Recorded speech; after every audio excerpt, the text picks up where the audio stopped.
السلام علیکم ورحمۃ اللہ وبرکاتہ۔ وعلیکم السلام ورحمۃ اللہ وبرکاتہ استاد جی۔ کیا حال ہیں جی؟ آپ حضرات کے ٹھیک ٹھاک ہیں؟ خیریت سے ہیں؟ جی استاد جی الحمدللہ، آپ ٹھیک ہیں استاد جی؟ جی الحمدللہ۔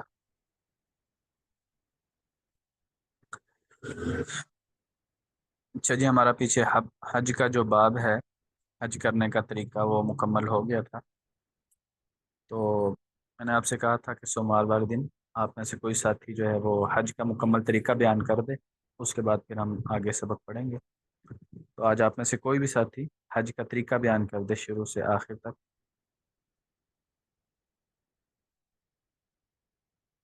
جی، کون بیان استاد کرے جی گا؟ معذرت چاہتا ہوں، اس دن وہ میری کلاس نہیں ہوئی تھی نا، جو میں کو غیر حاضر تھا، وہ بچے کا وہ تھوڑا سا ایکسیڈنٹ ہوا تھا، تو اس صحیح وجہ سے سے میں اس میں 2 دن مصروف تھا۔ اللہ تعالیٰ ویسے شفا استاد دے۔ جی، جی آمین، ویسے استاد جی حج تو میں نے کیا ہے، لیکن یہاں پہ جو طریقہ ہے وہ پورا نہیں سن پایا تھا میں۔ صحیح سے چلیں، باقی ساتھیوں میں سے کوئی بتا دے۔ مجیب الرحمان بھائی ہیں، نوید لطیف صاحب ہیں، تیمور بھائی ہیں۔ استاد جی ویسے اگر آپ کی اجازت تو ہلکا سا بتا دیتا ہوں، جیسے 8 ذی الحج کو مینا کی طرف روانگی ہوتی ہے احرام باندھ کے نا، جی جی تو بلکہ ہم تو 7 کو رات کو چلے گئے تھے، 8 کی رات کو، اور آ، پھر 2 کا نفل پڑ گیا اس میں حرم شریف میں ہم نیت کر کے چلے گئے تھے، تو مینا میں پھر 8 کو مینا میں قیام تھا، اور پھر 9 کو عرفات میں وقوف عرفات تھا، اور مغرب کی نماز وہاں قضا ہو کے مینا نا۔ سے عرفات کب جانا ہے؟ مینا سے عرفات نو کب روانگی ہوتی استاد جی 9 کی رات کو گئے تھے، ہے؟ جی، 9 کی رات کو 9 9 کی کو وہاں رات کو پہنچنا گئے ہے۔ تھے، لیکن ہم نے کتاب میں پڑھا ہے کہ 8 کی رات مینا میں گزارنی ہے، 9 کی صبح پڑھ کے۔ جی، اور 9 کو طریقہ وہ بھی ٹھیک صبح ہے، فجر، جی ہاں طریقہ وہ بھی ٹھیک تقریباً 4 بجے پہنچے تھے صبح، تو ٹھیک ہو گیا۔ 9 کا 9 کا قیام وقوف عرفات تھا، قیام نہیں بلکہ وقوف عرفات تھا، پھر مغرب کی نماز وہاں تو نہیں پڑھی، عشاء پر ایسے روانگی ہوئی، ظہر اور اثر پھر کی نماز۔ ظہر اثر کی، جی ہاں وہیں پہ پڑھی، فجر ظہر اثر، ٹھیک ہے، اور 10 اس کو میں پھر تھوڑا سا نا 10 کیا کہتے ہیں، مکمل جس طرح ہم نے پڑھا تھا اس طریقے سے آپ تھوڑا وہ بیان نہیں کر رہے، درمیان میں نا کچھ چیزیں چھوٹ رہی ہیں۔ ہم نے ظہر اور اثر پڑھی ہے، تو یہ جی کس وقت پڑھنی ہے؟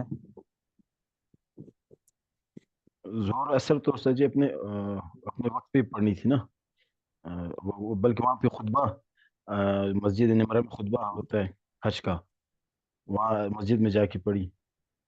جی، ظہر اور عصر کی نماز ظہر کے وقت میں پڑھی جائیں گی۔ جی جیسے ہی زوال کا وقت داخل ہو جائے گا، ظہر کا وقت داخل ہوگا، اذان دے کر، اذان کے فوراً بعد اقامت کے بعد ظہر کی نماز، ظہر کی نماز کا سلام پھرا، پھر درمیان میں تھوڑا سا وقفہ، 1 منٹ کا، 1.5 منٹ کا، 2 منٹ کا، پھر دوبارہ عصر کی نماز کے لیے کھڑے ہو جائیں گے، پھر اقامت کہیں گے، پھر اقامت کے بعد عصر کی نماز۔ ظہر اور عصر کی نماز اکٹھی پڑھی جاتی ہیں میدان عرفات میں۔ جی ٹھیک ہے، اس کے بعد پھر اس کے بعد مزدلفہ کی طرف روانگی استاد جی ہوئی، مغرب کی نماز جی اذانوں کے بعد، پھر ٹھیک ہے، مغرب کے بعد مزدلفہ مزدلفہ کی روانگی۔ مزدلفہ کی طرف روانگی، اور مزدلفہ میں پھر مغرب اور عشاء کی نماز اکٹھی پڑھی۔ جی، وہ عشاء کے وقت میں کنک پڑھی جاتی ہے۔ جی بلکہ وہ تو بہت لیٹ ہو گئے تھے، بلکہ 12 بجے کے وقت تھا رات۔ جی، عشاء کے وقت میں نماز پڑھی جاتی ہے، ایک ہی اذان جی جی ہوتی ہے اور ایک ہی اقامت ہوتی ہے۔ جی، تو کنکریاں استاد جی اکٹھی کی، اور پھر صبح واپس مینا کی طرف، جمرات کی طرف روانگی ہوئی، اور نہیں ہمارے نہیں، ابھی تو 10 تاریخ کو وقوف مزدلفہ بھی کرنا ہے۔ یہ جی کب ہوگا مزدلفہ میں مزدلفہ؟ کہہ رہا ہوں، 10 کی رات وقوف کو استاد جی۔ نہیں، وقوف مزدلفہ کا وقت کون سا ہے؟ وہ تو آپ پہنچ گئے تھے رات کو، ٹھیک ہے، لیکن وقوف مزدلفہ کا ز- وقت کون سا ہے؟ زوال کے بعد استاد جی، پھر نہ، جی وقوف جی، مزدلفہ زوال کے بعد تو وہ ہے نا، وقوف جمرات کی طرف، عرفات کا وقت ہے۔ نو جی تاریخ کو زوال کے بعد وقوف عرفہ کا وقت شروع ہوتا ہے، 10 تاریخ کو فجر کی نماز پڑھ لینے کے بعد وقوف مزدلفہ ہوتا ہے، وہ تھوڑی دیر کا ہوتا ہے، آدھا گھنٹہ، سورج کے نکلنے سے پہلے پہلے تک۔ 10 جی جی تاریخ کی فجر کی نماز پڑھ لی اندھیرے میں، جلدی پڑھتے ہیں، تو فجر کی نماز کے بعد پھر وقوف مزدلفہ کا وقت شروع ہو جاتا ہے، اور سورج نکلنے سے پہلے پہلے پھر کنکریاں لے کر ادھر جانا ہے جمرات کی طرف، ٹھیک ہے؟ پھر پھر استاد جی ویسے تو مختلف مسالک والے تھے، امام شافی والے، امام احمد بن حنبل والے کو کوئی 8 بجے صبح جا رہا تھا جمرات کی طرف، کوئی تو ہم زوال کے بعد گئے تھے۔ جی اس میں کوئی وقت مقرر نہیں ہے، جب دل کرے جا سکتے ہیں۔ تو 10 تاریخ کو پھر وہ پہلا وہ کیا تھا جمرات، بڑے جی شیطان کو 10 تاریخ کنکریاں کو ماری تھی۔ جو مسجد خیف کے جی پاس جمرہ ہے، جمرہ عقبہ، صرف اس کی جی رمی کرنی ہے، پہلا کنکر جی مارتے صرف ہی ایک ہی۔ تلبیہ ختم، جی تو ٹھیک ہے؟ پھر آ کے استاد جی وہ سر منڈا ہے اور نہیں پہلے قربانی کی، قربانی جی کی ٹھیک ہے، پھر سر منڈا ہے، اور اپنے جو مستورات ہیں ان کے جو محرم اپنے وہ تھوڑا سا وہ بال کاٹتے ہیں۔ تو اس کے ٹھیک بعد ہے، آ کے پھر 11 کو ہم چلے گئے طواف زیارت کے لیے۔ پھر 11 تاریخ ٹھیک ہے۔ کو طواف 11 زیارت کو کا بعد بھی وقت کر سکتے کون کون سا ہے؟ طواف زیارت کا وقت کب سے کب تک ہے؟ ہیں۔ یہ سجی فجر کے بعد سے نا 11 ذی الحج کو، تو اس کے بعد تھا نہ یہ قربانی۔ جی وہ تو آپ نے کیا تھا نا، ویسے مطلقاً میں وقت پوچھ رہا ہوں، طواف زیارت کب سے کب تک کیا جا سکتا ہے؟ طواف زیارت کے 3 دن ہیں، 10 تاریخ، 11 تاریخ، 12 11 تاریخ، 12 جی ہاں۔ 3 دنوں میں سے 13 کسی کو، دن بھی کر سکتے ہیں۔ اور 13 کو کہہ رہے تھے کہ اس سے پہلے کرنا ہے نا جی یہ، جی 12 تاریخ تک۔ 12 تاریخ تک ہے جی ہاں، 13 سے پہلے کرنا ہے، اور وہاں سے پھر نکلنا ہے، اور باقی 2 دنوں میں پھر تینوں جمرات کو کنکریاں مارنی مینا میں جو رات قیام ہوگا۔ کہاں پر گزارنی ہے؟ 11 کی، 12 کی، 10 کی؟ مینا میں ہے سر جی، مینا میں ہے۔ جی بالکل ٹھیک ہے، مینا میں رات گزریں گی، 10 کی بھی، 11 کی بھی، 12 کی بھی۔ جی ہاں، تو پھر 12 اور کو تینوں جمرات کو مار کے پھر مکہ، مکہ حرم شریف واپسی ہوگی۔ جی 10 تاریخ کو صرف ہم نے ایک شیطان کو کنکریاں ماری تھی، 11 جی ہاں، تاریخ کو جب ہم تینوں شیطانوں کو کنکریاں ماریں گے تو اس کا طریقہ کار کیا ہوگا؟ مطلب کون سے تو شیطان سے ابتدا کی جائے گی؟ اس میں تو بڑے میں خیال بڑے سے استاد جی تو بول رہا ہوں۔ جی اس میں جو مکہ مکرمہ کی طرف ہے نا پہلا، اس سے ابتدا کی جائے جی گی۔ اچھا، اور جی مار کے پھر واپس مینا میں ہم آئے اپنے اس میں، نہیں، مینا میں ہی قیام یہ تھا۔ اس میں مکمل تفصیل یہ ہے نا، ہم نے جو کتاب کے اندر طریقہ پڑھا ہے کہ اس کو پہلے شیطان کو 7 کنکریاں مار کے وہاں پر تھوڑی دیر رکنا ہے، دعا وغیرہ مانگنی ہے بیت اللہ کی طرف منہ کر کے، پھر جی اس کے بعد دوسرے شیطان کو کنکریاں مارنی ہے 7 وہاں پر، پھر بیت اللہ کی طرف منہ کر کے تھوڑی دیر تکبیر و تحلیل، اور اس کے بعد دعا، پھر تیسرے شیطان کو کنکریاں مارنی ہے، وہاں پر دعا نہیں کرنی بلکہ کنکریاں مار کر مینا کی طرف آ جائیں، ٹھیک ہے؟ جی استاد جی، اس کے تو بعد پھر یہ 3 دن یہ کر کے تو پھر ہماری مکہ واپسی ہوئی، مکہ واپسی تھی ٹھیک ہے، حرم شریف۔ تو پھر اپنی وہ نفلیں وغیرہ پڑھ کے حرم شریف میں، تو ہم اپنے مقام پر آ گئے تھے۔ ٹھیک ہے، اور اس میں جو الوداعی طواف ہوتا ہے اس کا کیا حکم ہے؟ الوداعی طواف؟ وہ سر جی جانے سے پہلے تھا نا، مکہ سے جب ہم مدینہ جا رہے تھے تو اس وقت، جی کیونکہ حج الوداعی کے بعد طواف مدینہ۔ کا مطلب یہ ہے کہ جب آپ مکہ مکرمہ سے واپس اپنے علاقے کی طرف آ رہے ہوں تو جی اس میں وقت متعین نہیں ہے، آپ 12 تاریخ کی شام وہاں رات گزاری، 13 تاریخ کو مکہ آ گئے، آپ 13 تاریخ کو بھی الوداعی طواف کر سکتے ہیں، 14 کو بھی کر سکتے ہیں، مدینہ جانے سے پہلے کر سکتے ہیں، مدینہ سے واپس مکہ میں اگر واپسی ہے تو مدینہ سے واپسی آ کر بھی الوداعی طواف کیا جا سکتا ہے۔ الوداعی طواف کرنا سنت ہے، تو اس کا وقت کوئی خاص نہیں ہے، بس جب آپ کی واپسی ہو نا، واپسی سے پہلے پہلے الوداعی طواف کرنا ہے۔ وہ آپ واپسی سے ایک دن پہلے کر لیں یا واپسی سے ہفتہ پہلے کر لیں، 10 دن پہلے کر لیں، اس میں کوئی وقت مقرر نہیں ہے۔ جی جی استاد جی، ایسے ہی تھا، کچھ دن ہمارا قیام تھا مکہ میں، تو پھر جب مکہ سے مدینہ کے لیے مدینہ سے واپسی تھی، تو پھر الوداعی طواف کیا تھا۔ جی بالکل ٹھیک ہے۔ اچھا جی ماشاء اللہ۔ اچھا جو باقی ساتھی ہیں ان میں سے کوئی ساتھی بتا دے طواف قدوم کسے کہتے ہیں؟ طواف قدوم کون کرتا ہے؟ جی جی السلام علیکم۔ وعلیکم السلام ورحمۃ اللہ۔ طواف قدوم وہ اشخاص کرتے ہیں جو حج اور عمرہ کو ملاتے ہیں، تو پہلے طواف قدوم کرتے ہیں۔ جی ٹھیک ہے۔ جی اور اگر کوئی حج اور عمرے کو نہیں ملا رہا، صرف حج کر رہا ہے، تو وہ طواف قدوم کرے گا یا نہیں؟ اس کے لیے ضروری نہیں میرے خیال میں۔ جی باقی ساتھیوں میں سے کوئی بتائیں جی۔ طواف قدوم یہ سنت ہے ہر اس شخص کے لیے جو حج کے ارادے سے جا رہا ہے، جو مکہ مکرمہ کے باہر کا رہنے والا ہے اور حج کے ارادے سے وہ مکہ مکرمہ میں داخل ہو رہا ہے، تو طواف قدوم کرنا اس کے لیے سنت ہے۔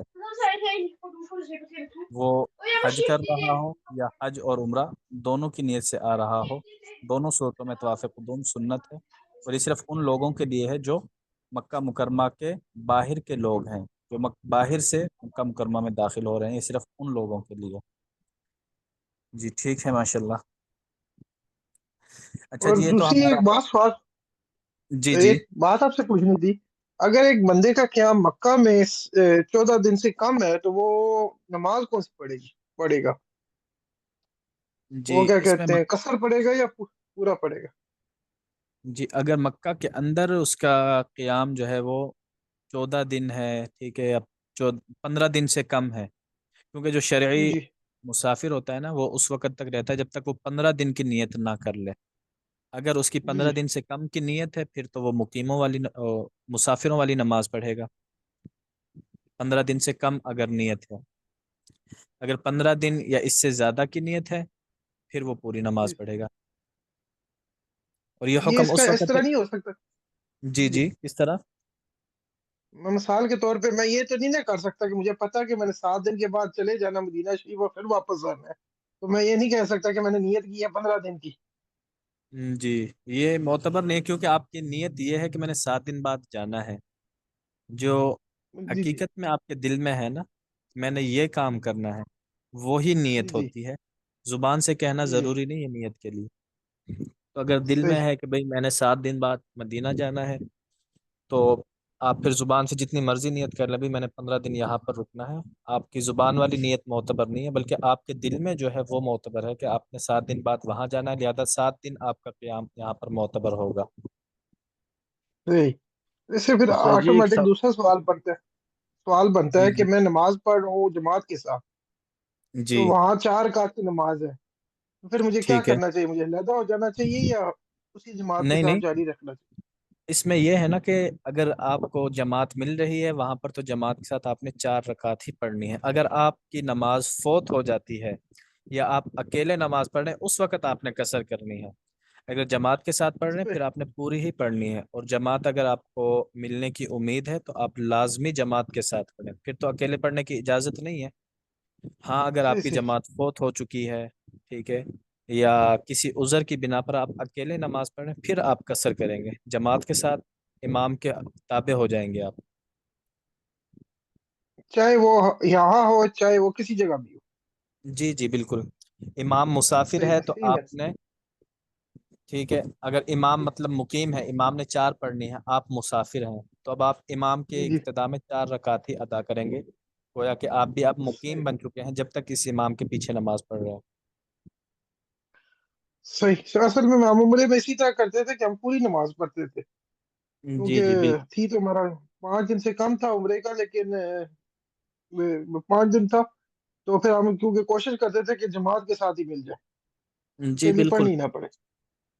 بالکل ایسے ہی ہے۔ صحیح استاد جی یہی صحیح یہی ہمارے علماء کرام ہمیں یہی بتا رہے تھے کہ مکہ مدینہ میں آپ نے جماعت سے تو پوری نماز ہی پڑھنی ہے، جی بالکل کیونکہ بالکل تو الحمدللہ مفتیان کرام علماء ساتھ تھے، رہنمائی ہوتی تھی، تو وہاں وہاں تو سوال نہیں ہوتا پیدا ہوتا استاد جی کو حرم میں مسافر کی نماز پڑھے، سفر کی قصر، بالکل ایسے ہی تو اتنے بڑی مقدس جگہ ہے وہاں، تو کوشش ہوتی ہے کہ لوگ نفلیں بھی زیادہ پڑھیں، طواف بھی زیادہ کریں، تو کیونکہ وہ کام ہی اس کے لیے گئے نا استاد جی، عبادت کے لیے گئے، تو وہاں پہ کیا جی عبادت کو کام کرنا۔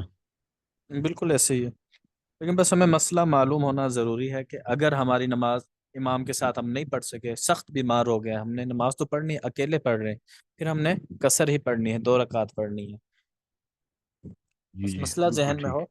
باقی تو جی کوشش سب کی یہی ہوتی ہے کہ بھئی ہم امام کے پیچھے ہی پڑھیں، حرم کے اندر نماز پڑھیں، مسجد نبوی میں نماز پڑھیں۔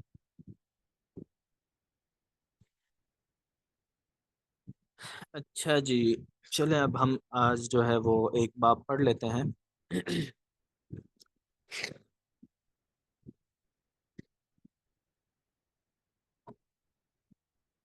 صفحہ نمبر ہے جی 272۔ حج کی کل 3 قسمیں ہیں، ایک قسم ہم پڑھ چکے ہیں اوپر میں۔ پہلی قسم یہ ہے کہ آدمی صرف حج کرنے کی نیت سے جائے، جو ہم اوپر پڑھ چکے ہیں۔ دوسری یہ ہے کہ دوسری اور تیسری آدمی حج کے ساتھ ساتھ عمرہ بھی ادا کرے، ٹھیک ہے۔ اب حج کے ساتھ عمرہ ادا کرے گا، اس کی 2 صورتیں بن جاتی ہیں، ایک یہ کہ عمرہ کرنے کے بعد احرام کھول دے، دوسری یہ کہ عمرہ کرنے کے بعد بھی احرام نہ کھولے۔ تو ایک تو ہم قسم پڑھ چکے ہیں جس میں آدمی صرف حج کرے، اب دوسری قسم ہے حج کے ساتھ ساتھ عمرہ کرنا ہے، اس کی آگے 2 صورتیں بن جاتی ہیں، ایک صورت وہ ہے جس میں عمرہ کرنے کے بعد وہ احرام کھول دیتا ہے، دوسری صورت وہ ہے جس میں عمرہ کرنے کے بعد آدمی احرام نہیں کھولتا۔ تو اب جس میں عمرہ کرنے کے بعد آدمی احرام نہیں کھولتا، حج کی نیت سے جا رہا ہے، لیکن حج کے صرف حج نہیں بلکہ حج سے پہلے عمرہ بھی کرنا ہے، تو جو پہلی قسم ہے یہ ہمارا باب ہے جی، باب القران، اس کو بولتے ہیں القران۔ قران کا لغوی ترجمہ ہے ملانا، قران کا لغوی ترجمہ ہے ملانا، قرانہ سے ہے۔ تو حج قران، اس میں آدمی ایک احرام سے حج اور عمرے کو ملاتا ہے، ایک ہی احرام سے حج اور عمرے کو ملاتا ہے، اس لیے اس کو حج قران کہتے ہیں، حج قران۔ آدمی اپنے گھر سے احرام باندھ کے گیا، مکہ مکرمہ پہنچا، وہاں پر جا کر اس نے عمرہ ادا کیا، عمرہ ادا کرنے کے بعد اس نے احرام نہیں کھولا بلکہ حج کے افعال شروع کر دیے اسی احرام سے، اس کو بولتے ہیں حج قران۔ اور جو تیسری قسم ہے، تیسری قسم یہ ہے کہ آدمی جو ہے یہاں سے جائے عمرے کا احرام باندھ کر، وہاں پر پہنچے، عمرہ کرے، عمرہ کرنے کے بعد احرام کھول دے، پھر جب حج کے دن قریب آ جائیں، 7 تاریخ کو، ٹھیک ہے، یا 5 تاریخ کو، 6 تاریخ کو، 7 تاریخ کو، وہ پھر دوبارہ حج کا احرام وہیں پر باندھے مکہ مکرمہ کے اندر، یہاں سے عمرے کا احرام باندھ کے گیا، مکہ مکرمہ پہنچا، عمرہ کیا، احرام کھول دیا، پھر جب حج کے دن قریب آ گئے، 8 تاریخ قریب آ گئی، تو 8 تاریخ سے پہلے پہلے پھر حج کا احرام باندھ لیا، تو یہ دوسری قسم ہے، اس کو بولتے ہیں تمتع۔ تو آج ہم پڑھتے ہیں پہلی قسم حج قران۔ حج قران ایک ہی احرام کے ساتھ حج اور عمرہ دونوں کو وہ جوڑ رہا ہے، کرانا، جوڑنا، ملانا۔ اچھا جی، کہتے ہیں القران معناہ فی اللغت، قران کا جو معنی ہے عربی زبان میں، الجمع بین شیئین، 2 چیزوں کو جمع کر لینا، 2 چیزوں کو اکٹھا کرنا، ملانا، اس کو بولتے ہیں قران۔ ومعناہ فی الشرع، اور قران، حج قران، اس کا شرعی معنی کیا بنتا ہے؟ ان یحرم من المیقات، کہ آدمی احرام باندھے میقات سے، بالعمرۃ والحج، عمرے کا بھی اور حج کا بھی، معاً، ایک ساتھ، ایک احرام میں عمرے کی نیت بھی کرے، حج کی نیت بھی کرے، اور وہ احرام اس وقت آدمی احرام سے باہر نکلے گا جب آدمی عمرہ بھی کر لے اور حج بھی کر لے، کیونکہ ایک ہی احرام میں دونوں نیتیں کر رہا ہے۔ اچھا جی، اب کہتے ہیں القران افضل عندنا من التمتع، حج کران یہ ہمارے نزدیک افضل ہے حج تمتع سے۔ میں نے آپ کو حج تمتع بتایا جس میں آدمی عمرے کا احرام باندھتا ہے، صرف وہاں پر پہنچا، عمرہ کیا، احرام کھول دیا، پھر حج کے دنوں میں دوبارہ حج کا احرام باندھتا ہے، تو اس میں چونکہ مشقت کم ہے درمیان میں، مثال کے طور پر آدمی جو ہے وہ گیا جی 20 دن پہلے چلا گیا، ٹھیک ہے، اب دو صورتیں ہیں، ایک صورت یہ ہے کہ آدمی حج کران کی نیت سے گیا، حج کران کی نیت سے گیا آدمی 20 دن پہلے، اس نے وہاں پر جا کر عمرہ کیا، عمرے کے بعد اس نے 20 دن احرام کی حالت میں گزارنے ہیں، 20 دن احرام کی حالت میں ہی گزارے گا، ٹھیک ہے، پھر 8 تاریخ سے حج کے افعال شروع ہو جائیں گے، 10 تاریخ کو اس کا احرام کھلے گا، تو اس کے 20 دن احرام کی حالت میں گزرے ہیں، احرام کی ساری پابندیاں مشقت ہیں اس نے 20 دن برداشت کی ہیں۔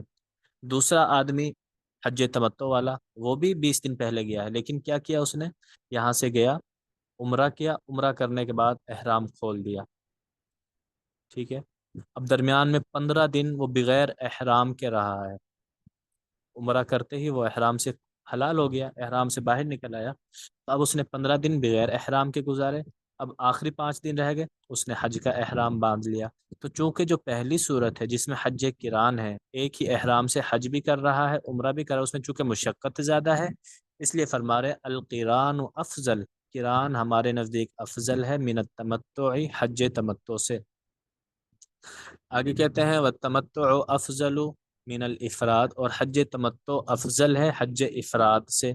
حج افراد مفرد، مفرد سے نکلا ہے، مفرد بولتے ہیں اکیلے کو، جس میں آدمی اکیلا حج کرے، تو اس سے افضل کیا ہے آدمی حج تمتع کر لے، کیونکہ اس میں حج بھی ہے اور عمرہ بھی ہے، تو اس لیے سب سے افضل جو حج ہے وہ ہے حج کران، دوسرے نمبر پہ حج تمتع، تیسرے نمبر پہ ہے حج افراد۔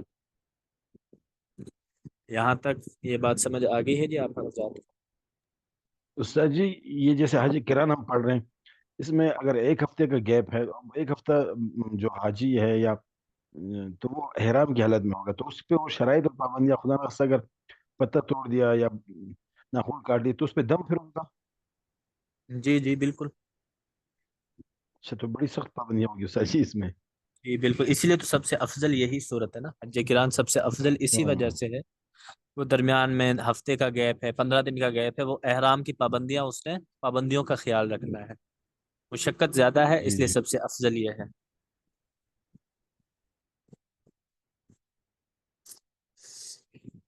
اچھا جی، اب آگے جو ہے وہ حج کران کا انہوں نے طریقہ بتا دیا، کہتے ہیں یسن للقارن، سنت ہے حج کران کرنے والا، قارن حج کران کرنے والا، ان یتلفظ بقولہ، کہ وہ یہ الفاظ زبان سے ادا کرے، جب احرام باندھنا ہے تو احرام باندھنے سے پہلے نیت کرتے ہیں، تو نیت میں یہ الفاظ بولے اللہم انی ارید العمرۃ والحج، اے اللہ میں ارادہ کرتا ہوں عمرے کا اور حج کا، فیسرہما لی، یہ دونوں میرے لیے آسان کر دے، وتقبلہما منی، یہ دونوں مجھ سے قبول بھی کر لے، حج اور عمرہ قبول کر لے، ثم یلبی، پھر اس کے بعد وہ تلبیہ کہے لبیک اللہم لبیک، اب اس کا احرام بند چکا ہے حج کران والا، تو اب یہ یہاں سے جائے گا، فَإِذَا دَخَلَ الْقَارِنُ بِمَکَّةَ، جب قارن شخص حج کران کرنے والا مکہ میں داخل ہوگا، بَدَأَ بِطَوَافِ الْعُمْرَةِ، تو سب سے پہلے ابتدا کرے گا طواف عمرہ کے ساتھ، عمرے کا بھی احرام باندھا ہوا ہے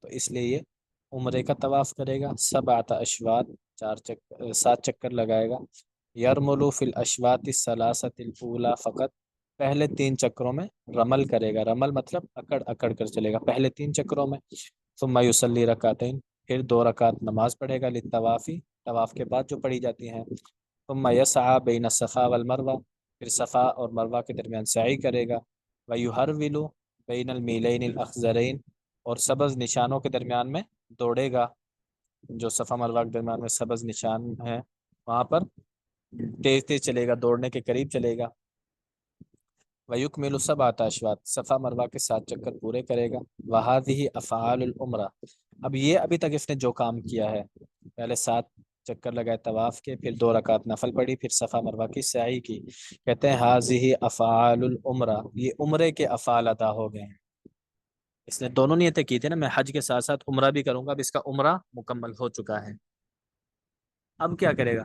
ثم یبدأ بأعمال الحج، اب عمرہ مکمل ہو گیا، اب حج کے اعمال شروع کر دے، فیطوف طواف القدوم، اب یہ پھر طواف قدوم کرے گا، جو ہم نے پڑھا تھا طواف قدوم، جو مکہ کے باہر کے رہنے والے لوگ مکہ میں داخل ہوتے ہیں طواف قدوم کرتے ہیں، طواف قدوم سنت ہے، تو چونکہ اس نے پہلے عمرے کا احرام باندھا ہوتا ہے اس لیے پہلے یہ عمرے کا طواف ادا کرے گا، عمرے کے افعال مکمل ہو گئے، اب حج کے افعال شروع کرے گا، حج کے افعال میں سب سے پہلے طواف قدوم ہے، تو یہ طواف قدوم کرے گا، ثم یتم اعمال الحج، پھر اس کے بعد اسی تفصیل کے مطابق حج کے افعال پورے کرے گا، جیسے پیچھے تفصیل کے ساتھ گزر چکا ہے۔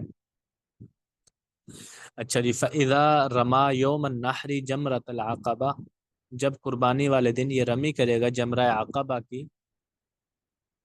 جو تیسرا جمرہ ہے، تیسرا شیطان ہے، جب اس کو کنکر مار لے گا، واجب علیہ ذبح شاۃ، اب اس پر لازم ہے کہ وہ بکری کی قربانی کرے، چونکہ قربانی کرنا اس پر لازم ہے، اس کی وجہ یہ ہے کہ ایک ہی سفر میں دو سعادتیں حاصل کر رہا ہے، حج بھی کر رہا ہے، عمرہ بھی کر رہا ہے، ایک ہی سفر میں چونکہ دو سعادتیں حاصل کر رہا ہے، تو بطور شکرانہ کے قربانی ذبح کرنا اس آدمی پر واجب ہے جو حج کران کر رہا ہے، او سبع بدنتن، یا اونٹ کا ساتواں حصہ، گائے کا ساتواں حصہ، چھوٹا جانور بکری کی طاقت ہے بکری کر لے، نہیں تو بڑے جانور میں ایک حصہ کرنا لازم ہے۔ فَإِن لَمْ يَجِدْ هَدْيًا، اگر وہ نہ پائے کوئی جانور، لِلذَّبْحِ، ذبح کرنے کے لیے، غریب بندہ ہے، یہ پیسے نہیں ہے قربانی کرنے کے لیے، ٹھیک ہے، یا پیسے تو ہیں لیکن قربانی کا جانور نہیں مل رہا، کیا کرے گا؟ تو اب اس کے اوپر 10 روزے رکھنے لازم ہیں، اس نے حج کران کیا ہے، ایک ہی سفر میں دو سعادتیں حاصل کی ہیں، حج کی بھی اور عمرے کی بھی، تو بطور شکرانہ اس پر قربانی بنتی تھی، لیکن قربانی کی طاقت نہیں ہے، پیسے نہیں ہیں، تو اب اس کے لیے حکم یہ ہے کہ 10 روزے رکھے اس قربانی کے بدلے میں۔ 10 روزوں کا طریقہ کار کیا ہوگا رکھنے کا، وہ بیان کر رہے ہیں۔ صام ثلاثت ایام، تو 3 روزے اس نے پہلے رکھنے ہیں، قبل یوم النحر، یوم النحر سے پہلے پہلے، 10 تاریخ سے پہلے پہلے 3 روزے اس نے رکھنے ہیں، اور افضل یہ ہے کہ یکم ذی الحجہ سے لے کر 9 ذی الحجہ کے درمیان کسی بھی وقت یہ روزے رکھ لے، 3 روزے رکھنے ہیں اس نے وہاں پر، وہ یکم ذی الحجہ 2 3 ان کا رکھ لے، 9 تاریخ سے پہلے پہلے اس نے اپنے 3 روزے پورے کرنے ہیں، ٹھیک ہے۔ وسبعۃ ایام بعد الفراغ من افعال الحج، اور 7 روزے اس نے رکھنے ہیں حج کے افعال پورے کر لینے کے بعد، حج کے افعال پورے ہو جاتے ہیں 12 تاریخ کی شام کو، تو 13 تاریخ سے یہ آگے 7 روزے اپنے رکھ سکتا ہے، اب ضروری نہیں ہے کہ 7 روزے اس نے مکہ مکرمہ میں یا مدینہ منورہ میں ہی رکھنے ہیں، افضل تو یہی ہے کہ آدمی وہاں پر رکھے، ٹھیک ہے، کیونکہ بار بار ہر کسی کو موقع نہیں ملتا وہاں پر جانے کا، افضل تو یہی ہے کہ آدمی وہیں پر جو ہے یہ 7 روزے رکھے، لیکن اگر وہاں پر نہ رکھ سکا تو آدمی جب اپنے علاقے میں واپس آ جائے، اپنے گھر واپس آ جائے، تو یہ 7 روزے رکھنا ضروری ہے، 7 روزے رکھنا ضروری ہے۔ آگے یہی بات بیان کی ہے، وَهُوَ بِالْخِيَارِ، آدمی کو اختیار ہے، ان شاء صام بمکہ، اگر چاہے تو روزہ رکھ لے مکہ مکرمہ میں، بعد ایام تشریق، ایام تشریق کے بعد، وَإِن شَاءَ صَامَ بَعْدَ عَوْدِهِ إِلَىٰ أَهْلِهِ، اور اگر چاہے تو اپنے گھر واپس آنے کے بعد یہ 7 روزے رکھ لے، تو اس میں جو بعد والے 7 روزے ہیں ان کا مسئلہ نہیں ہے، اختیار ہے وہاں پر رکھے یہاں پر رکھے، لیکن جو پہلے والے 3 روزے ہیں 9 تاریخ سے پہلے پہلے رکھنے ہیں، وہ رکھنے ضروری ہیں، اگر وہ روزے نہ رکھ سکا کسی بھی وجہ سے، تو اب اس کے اوپر قربانی کرنا لازم ہے، اب کوئی چارہ کار نہیں ہے، اب کسی سے ادھار لے، کسی سے قرض لے، جیسے بھی کرے اب قربانی ہی کرنی پڑے گی، اگر پہلے 3 روزے رکھ لیے 9 تاریخ سے پہلے پہلے، ٹھیک ہے، یا 9 تاریخ تک اس کو اختیار ہے، پھر باقی 7 روزے اپنے گھر آ کر بھی آسانی کے ساتھ رکھ سکتا ہے، تو آدمی کا یہ حج ادا ہو جائے گا۔ جی یہاں تک سمجھ آ گیا آپ حضرات کو؟ جی استاد جی۔ چلیں جی ٹھیک ہو گیا، ادب المفرد کھول لیں۔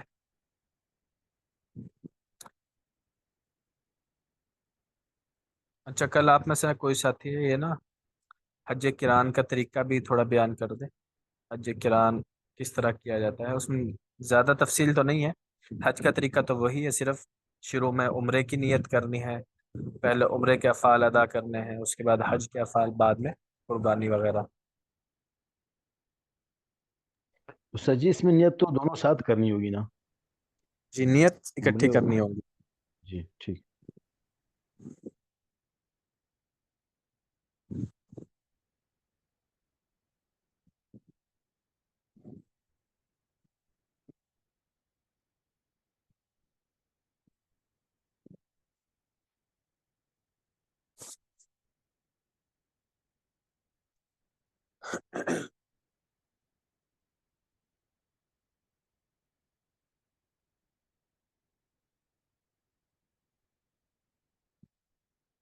اچھا جی، آج ہم نے پڑھنا ہے، یہ باب نمبر ہے 354، حدیث نمبر ہے 812. باب کان النبی صلی اللہ علیہ وسلم یعجبہ الاسم الحسن. آپ صلی اللہ علیہ وسلم اچھے نام کو پسند کرتے تھے، یہ باب کا عنوان ہے. حدیث نمبر ہے 812. حضرت ابو حضرت رضی اللہ تعالیٰ عنہ فرماتے ہیں، قال النبی صلی اللہ علیہ وسلم، کہ ایک مرتبہ آپ صلی اللہ علیہ وسلم نے صحابہ سے کہا، من یسوق ابلنا ہذہ، ہمارے یہ اونٹ کون لے کر جائے گا. اونٹ تھے، کہیں پر لے کر جانے تھے، تو صحابہ بیٹھے ہوئے تھے، صحابہ سے پوچھا کہ یہ اونٹ کون لے کر جائے گا. او قال من یبلغ ابلنا ہذہ، کہ ہمارے یہ اونٹ کون پہنچائے گا، اونٹ کون لے کر جائے گا یا کون پہنچائے گا. قال رجل انا، ایک آدمی کھڑا ہوا اور اس نے کہا یا رسول اللہ، میں یہ اونٹ لے کر جاؤں گا. فقال مسمک، آپ نے پوچھا کہ تمہارا نام کیا ہے. قال فلان، اس نے کہا جی میرا نام فلاں ہے. اس نے اپنا نام بتایا. قال اجلس، آپ نے کہا بیٹھ جاؤ. ثم قام آخر، اسے بٹھا دیا، دوسرا شخص کھڑا ہو گیا اور کہنے لگا کہ میں اونٹ لے کر جاؤں گا. فقال مسمک، آپ نے اس سے بھی پوچھا کہ تمہارا نام کیا ہے. قال فلان، اس نے کہا جی میرا نام فلاں ہے، اپنا نام بتا دیا. فقال اجلس، اسے بھی آپ نے بٹھا دیا. ثم قام آخر، پھر تیسرا بندہ کھڑا ہوا. فقال مسمک، آپ نے اس سے بھی یہی پوچھا کہ تمہارا نام کیا ہے. قال ناجیہ، تو تیسرے آدمی نے اپنا نام بتایا ناجیہ. قال انت لها، تو پھر آپ صلی اللہ علیہ وسلم نے اس تیسرے بندے سے کہا، حضرت ناجیہ رضی اللہ تعالیٰ عنہ سے کہا کہ تم یہ کام کرو گے. فسقھا، لہذا تم یہ اونٹ لے کر جاؤ. تو اس روایت کی جو سند ہے وہ اگرچہ ضعیف ہے، لیکن آپ صلی اللہ علیہ وسلم اچھے ناموں کو پسند کرتے تھے. پہلے دو شخص کھڑے ہوئے تھے، خدمت کے لیے تیار تھے، لیکن آپ صلی اللہ علیہ وسلم نے ان کے ناموں کی وجہ سے، شاید ان کے نام آپ علیہ السلام کو پسند نہ آئے، اس وجہ سے آپ نے یہ ذمہ داری ان کو نہیں دی. بلکہ تیسرا بندہ ناجیہ، ناجیہ کا ترجمہ ہے نجات پا جانے والا، تو یہ نام آپ کو پسند آیا، آپ نے اس کی ذمہ داری لگا لی. اسی طرح صلح حدیبیہ کے موقع پر جو ہے مشرکین کی طرف سے مختلف لوگ آ رہے تھے صلح کے لیے، صلح کے معاہدات لکھنے تھے، تو معاہدہ کرنا تھا، تو مختلف لوگ آ رہے تھے، تو بات نہ بنی.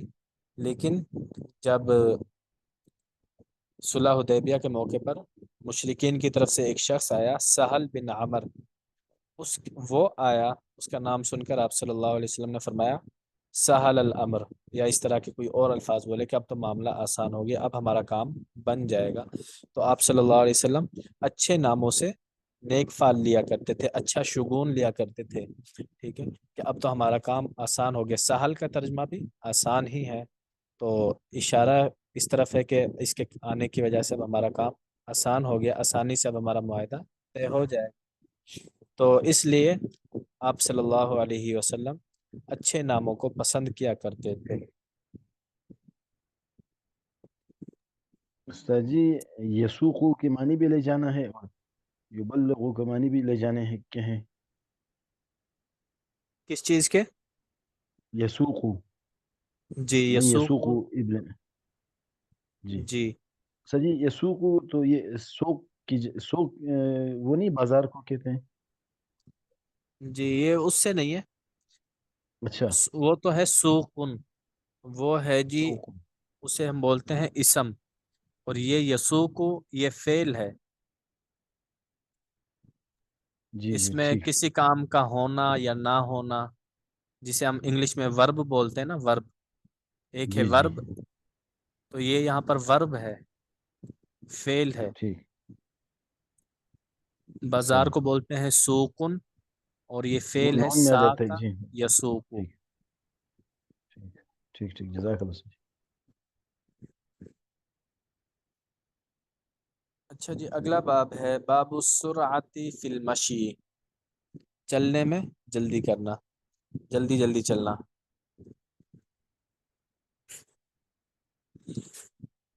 حدیث نمبر 813، حضرت عبداللہ بن عباس رضی اللہ تعالیٰ عنہ فرماتے ہیں کہ اقبل نبی اللہ صلی اللہ علیہ وسلم مسریان، اقبل آئے آپ صلی اللہ علیہ وسلم مسریان تیزی سے چلتے ہوئے، صحابہ بیٹھے ہوئے ہیں، حضرت عبداللہ بن عباس فرما رہے ہیں کہ آپ صلی اللہ علیہ وسلم تیزی سے ہماری طرف چل کر آئے، ونحن قعود ہم بیٹھے ہوئے تھے، حتی افزعنا سرعته الینا یہاں تک کہ ہم آپ کے اس طرح جلدی آنے کی وجہ سے ڈر گئے، یعنی کیا معاملہ ہو گیا ہے کہ آپ علیہ السلام اتنی تیزی کے ساتھ ہماری طرف آ رہے ہیں۔ فلم انتہا الینا آپ صلی اللہ علیہ وسلم جب ہمارے پاس پہنچ گئے، سلمہ ہمیں سلام کیا، ثم قال پھر فرمانے لگے، قد اقبلت الیکم مسریان میں جلدی جلدی تمہاری طرف آ رہا تھا، لأخبرکم بلیلۃ القدر تاکہ تمہیں لیلۃ القدر کی رات کے بارے میں بتا سکوں کہ فلاں رات لیلۃ القدر کی رات ہے، فنسیتها فیما بینی و بینکم میں اب اس رات کو بھول چکا ہوں اسی درمیانی جگہ میں، تمہارے اور میرے درمیان میں جو درمیانی جگہ تھی میرے اور تمہارے درمیان، اس درمیانی جگہ میں میں لیلۃ القدر کی رات کو بھول چکا ہوں، فَالْتَمِسُوهَا فِي الْعَشْرِ الْأَوَاخِرِ لہذا تم لیلۃ القدر کو تلاش کرو آخری 10 راتوں میں۔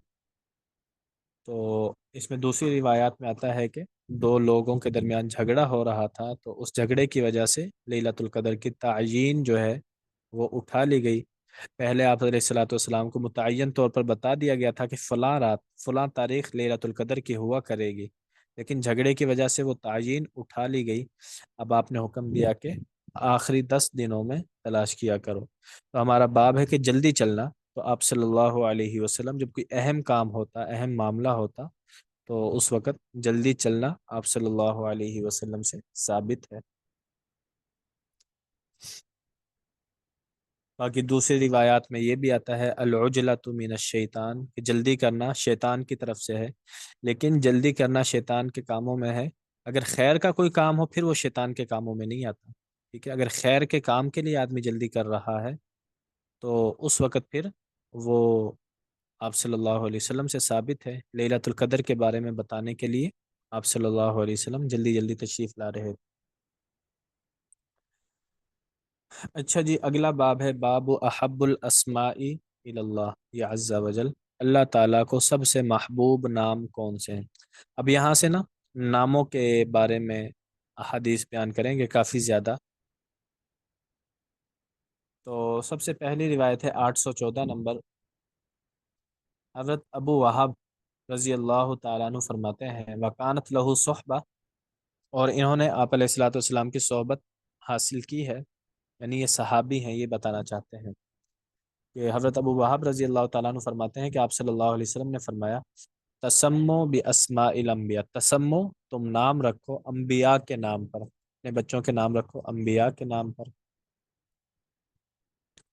وَأَحَبُّ الْأَسْمَاءِ إِلَى اللَّهِ اور اللہ تعالیٰ کو سب سے محبوب نام عبد اللہ و عبد الرحمن، یہ دو نام اللہ تعالیٰ کو سب سے زیادہ محبوب ہیں، عبداللہ اور عبد الرحمن، وَأَصْدَقُهَا حارث و حمام، اور سب سے سچا نام حارث ہے اور حمام ہے، یہ دو نام سب سے سچے نام ہیں، وَأَقْبَحُهَا اور سب سے برا نام حرب و مرۃ، حرب اور مرہ سب سے برے نام ہیں۔ تو اس میں جو سب سے پہلا جملہ ہے کہ تم انبیاء کرام کے نام پر اپنا نام رکھو، اس کے بارے میں محدثین فرماتے ہیں کہ یہ جملہ ضعیف ہے. ضعیف کا مطلب آپ صلی اللہ علیہ وسلم سے یہ جملہ ثابت نہیں ہے، بلکہ کسی راوی نے اپنی طرف سے کیا کہتے ہیں اضافہ کر دیا، کسی راوی نے اپنی طرف سے اضافہ کر دیا. آپ صلی اللہ علیہ وسلم سے یہ جملہ ثابت نہیں ہے، ضعیف ہے یہ پہلا جملہ. تو باقی انبیاء کرام کے نام پر نام رکھنا یہ دوسری روایات میں موجود ہے کہ انبیاء کرام کے نام پر نام رکھا جا سکتا ہے، لیکن اس روایت میں یہ جملہ اس میں کسی راوی کی طرف سے یہ زیادتی ہو چکی ہے. اچھا جی، آگے عبداللہ اور عبد الرحمن اللہ تعالیٰ کو سب سے محبوب نام ہے، کیونکہ اس میں عبد کا لفظ لگا ہوا ہے، تو اس میں آدمی جو ہے وہ اپنی بندگی کا اظہار کر رہا ہوتا ہے. عبداللہ اللہ کا بندہ، عبد الرحمن رحمان کا بندہ. تو اسی طرح عبد کے ساتھ جتنے بھی نام بنتے ہیں، ٹھیک ہے، عبد آگے اللہ تعالیٰ کا کوئی بھی نام، صفاتی نام جو ہے کوئی بھی لگا سکتے ہیں، تو یہ نام اللہ تعالیٰ کو سب سے محبوب ہے. آگے فرمایا جی سب سے سچا نام ہے حارث و ہشام حمام. حارث کا ترجمہ ہے کمانے والا، حارث کا ترجمہ ہے کمانے والا. تو دنیا میں جتنے بھی لوگ ہیں وہ کماتے تو ہیں، یا کچھ لوگ دنیا کو کماتے ہیں، کچھ لوگ آخرت کو کماتے ہیں، ٹھیک ہے. تو دنیا میں آنے والا ہر شخص کچھ نہ کچھ کماتا ہے، اس لیے سب سے سچا نام ہے حارث، کمائی کرنے والا. کچھ دنیا کی کمائی کرتے ہیں، کچھ آخرت کی کمائی کرتے ہیں. اسی طرح حمام، حمام کا ترجمہ ہم پیچھے پڑھ چکے ہیں، غم، غمگین، پریشان رہنے والا. تو اس میں بھی سچا نام اس لیے ہے کہ دنیا میں آنے والے تمام لوگ پریشان رہتے ہیں، کچھ دنیا کے اعتبار سے، جن میں اکثریت دنیا کے اعتبار سے پریشان رہتی ہے، کچھ لوگ آخرت کی وجہ سے پریشان رہتے ہیں. تو یہ دو نام سب سے سچے نام ہیں، یہ نام بھی رکھنے چاہیے. وَأَقْبَحُهَا سب سے برا نام حرب، حرب بولتے ہیں لڑائی کو، جنگ کو، تو یہ پسندیدہ نام نہیں ہے. اور اسی طرح مرہ، مرہ بولتے ہیں کڑوی چیز، کڑوا پن. تو یہ دو نام یہ سب سے برے نام ہیں، ان سے بچنا چاہیے. جی السلام علیکم. وعلیکم السلام ورحمۃ. مولانا یہ آپ سے پوچھنا تھا، کیونکہ میں نے پڑھا ہے کہ نبی کریم صلی اللہ علیہ وسلم کے بزرگوں میں بھی مرا کا نام بھی تھا اور حرب بھی تھا. اگر آپ جی، ان کے اوپر جائے نا تو اے، نبی آپ کریم صلی صلی اللہ اللہ علیہ علیہ وسلم. وسلم کے جو آباء و اجداد ہیں ان میں مرہ کا نام آتا ہے. جی تو جی وہ چونکہ زمانہ جاہلیت تھا تو اس وقت کے وہ نام تھے، لیکن آپ صلی اللہ علیہ وسلم نے منع کر دیا کہ آئندہ یہ نام نہ رکھے جائیں. صحیح صحیح. ٹھیک، شکریہ. اور جو حرب نام ہے یہ حضرت علی رضی اللہ تعالیٰ عنہ کے جب پہلے بیٹے حضرت حسن رضی اللہ تعالیٰ عنہ پیدا ہوئے تھے، ان کا نام حرب رکھا تھا. آپ صلی اللہ علیہ وسلم نے تبدیل کر دیا، نہیں اس کا نام حسن ہے. جب حضرت حسین پیدا ہوئے پھر حضرت علی نے ان کا نام حرب رکھا. آپ صلی اللہ علیہ وسلم نے پھر تبدیل کر دیا کہ نہیں ان کا نام حسین ہے. تیسرے بیٹے پیدا ہوئے حضرت علی کے، ان کا نام رکھا انہوں نے حرب. آپ صلی اللہ علیہ وسلم نے پھر نام تبدیل کر دیا کہ نہیں یہ محسن ہے، حسن حسین محسن. تو آپ صلی اللہ علیہ وسلم نے منع بھی فرمایا، حضرت علی نے یہ نام رکھا تو آپ نے یہ نام تبدیل بھی کیا. صحیح، شکریہ. استاد جی ایک بات پوچھنی تھی. جی جی. یہ اپنا میں نے کہیں سنا بھی ہے اور پڑھا بھی ہے کہیں سے کہ یہ جو لائبہ نام رکھتے ہیں جو ہے نا صحیح نہیں ہے. یہ دجال کی جو ساتھی عورت ہوگی اس کا نام ہوگا، کس میں کیا ہے کہ جی لائبہ، اس کے بارے میں فی الحال تو مجھے معلوم نہیں ہے، میں دیکھ کر آپ حضرات کو بتا دوں گا. جی استاد جی. دوسرا استاد جی اچھا جی. ایک بات اور پوچھنی تھی اگر ٹائم ہے تو. جی جی. اچھا استاد جی، ایک یہ جو داڑھی کے بارے میں جو ہے نا میں نے مطلب موسٹلی جو ہے نا لوگوں کو دیکھا ہے کہ یہ جو تھوڑی کی لائن ہوتی ہے نا ہڈی کی، جو ہے نا اس لائن پہ نیچے تھوڑی سے جو ہے نا وہ لے جا کے انہوں نے بس وہ اس لائن کے مطلب نیچے نیچے ہی داڑھی رکھی ہوتی ہے، اوپر سے پورا چہرہ ان کا خالی ہوتا ہے یا کیا ہوا ہوتا ہے.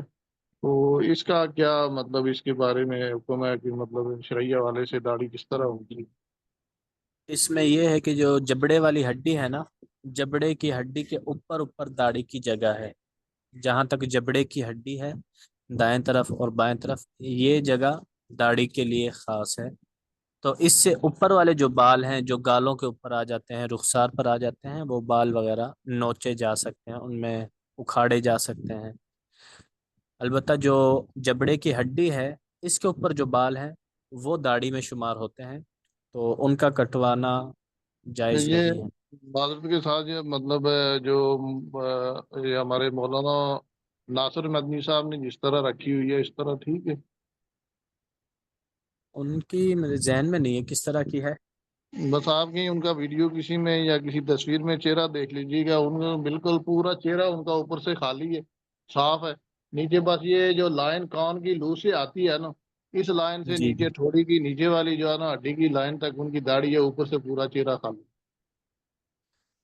اچھا، اس میں ایک دوسری چیز یہ ہے کہ جو نیچے والا ہونٹ ہے نا، اس ہونٹ کے جی نیچے جو بال ہوتے ہیں جسے ہم داڑھی بچہ بولتے ہیں، یہ بھی جی شرعاً داڑھی کے حکم میں شامل ہے، اس کا کاٹنا بھی جائز نہیں ہے۔ تو اگر وہ کٹوا رہے ہیں پھر تو جائز نہیں ہے، اگر قدرتی طور پر بال نہیں آئے تو پھر اس کے بارے میں تو ہم کچھ کہہ نہیں سکتے یہ کیونکہ سب قدرتی سے طور پر پہلے جو نہیں ہے نا جو میں نے دیکھا ہے تو ان کی یہ جو ہے نا میں نے دیکھی ہے، اس کے بعد اب جو ہے نا موسٹلی لوگوں نے ایسا کرنا شروع کر دیا۔ ہے۔ جی، تو اس میں حکم بس یہی ہے کہ جو جبڑے والی ہڈی ہے اس کے اوپر کے بال داڑھی کے بال شمار ہوتے ہیں، اسی طرح نیچے والا جو ہونٹ ہے اس کے نیچے جو بال ہوتے ہیں وہ بھی داڑھی میں ہی شمار ہوتے ہیں۔ تو جو جبڑے والی ہڈی کے اوپر بال ہیں ان کو کاٹنا جائز نہیں ہے، اسی طرح جو نیچے والے ہونٹ کے نیچے کے بال ہیں ان کو کاٹنا جائز نہیں ہے۔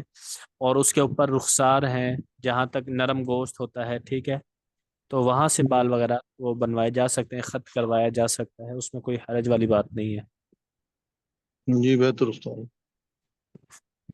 جزاک اللہ۔ اچھا جی، اگلی حدیث نمبر ہے 815۔ حضرت جابر رضی اللہ تعالیٰ عنہ فرماتے ہیں، ولیدہ لرجل منا غلام، ہم میں سے کسی آدمی کے ہاں بیٹا پیدا ہوا، فسماہ القاسم، اس نے اپنے بیٹے کا نام قاسم رکھ لیا، فقلنا، تو ہم نے کہا، لا نکنی کا اب القاسم، ہم تمہیں ابو القاسم کہہ کر نہیں پکاریں گے، ہم تمہاری کنیت ابو القاسم نہیں رہنے دیں گے یا نہیں رکھیں گے، ولا کرامتا، اور نہ ہی ہم آپ کو کوئی عزت دیں گے اس نام کی وجہ سے، تو نے اپنے بیٹے کا نام قاسم رکھا ہے اور اس کی وجہ سے نہ تو ہم تمہیں ابو القاسم کہہ کر پکاریں گے اور نہ ہی تمہیں اس نام کی وجہ سے کوئی عزت دیں گے۔ فاخبر النبی صلی اللہ علیہ وسلم، تو آپ صلی اللہ علیہ وسلم کو کسی نے آ کر بتلا دی ساری صورتحال کہ اس نے اس کا بیٹا پیدا ہوا، اس نے بیٹے کا نام قاسم رکھا ہے، تو صحابہ نے اسے یوں کہا ہے کہ ہم تمہیں ابو القاسم بھی نہیں کہیں گے اور اس نام کی وجہ سے کوئی عزت بھی نہیں دیں گے۔ فقالا، تو آپ صلی اللہ علیہ وسلم نے اس شخص کو بلایا اور فرمایا، سمی ابن کا عبد الرحمن، تم اپنے بیٹے کا نام عبد الرحمن رکھ لو۔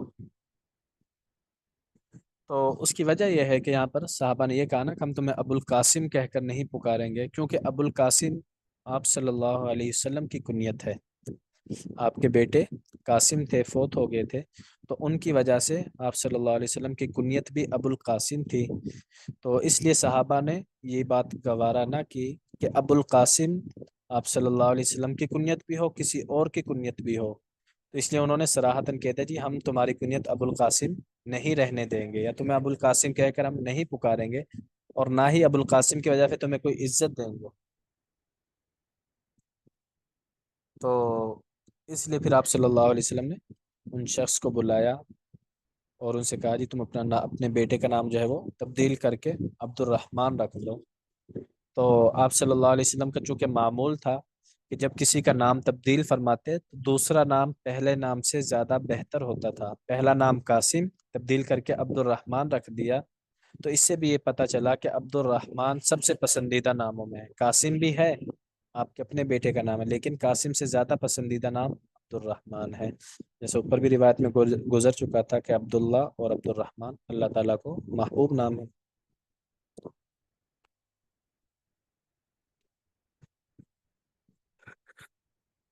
اچھا جی، اگلا باب ہے باب تحویل الاسم الی الاسم، ایک نام بدل کر دوسرا نام رکھنا۔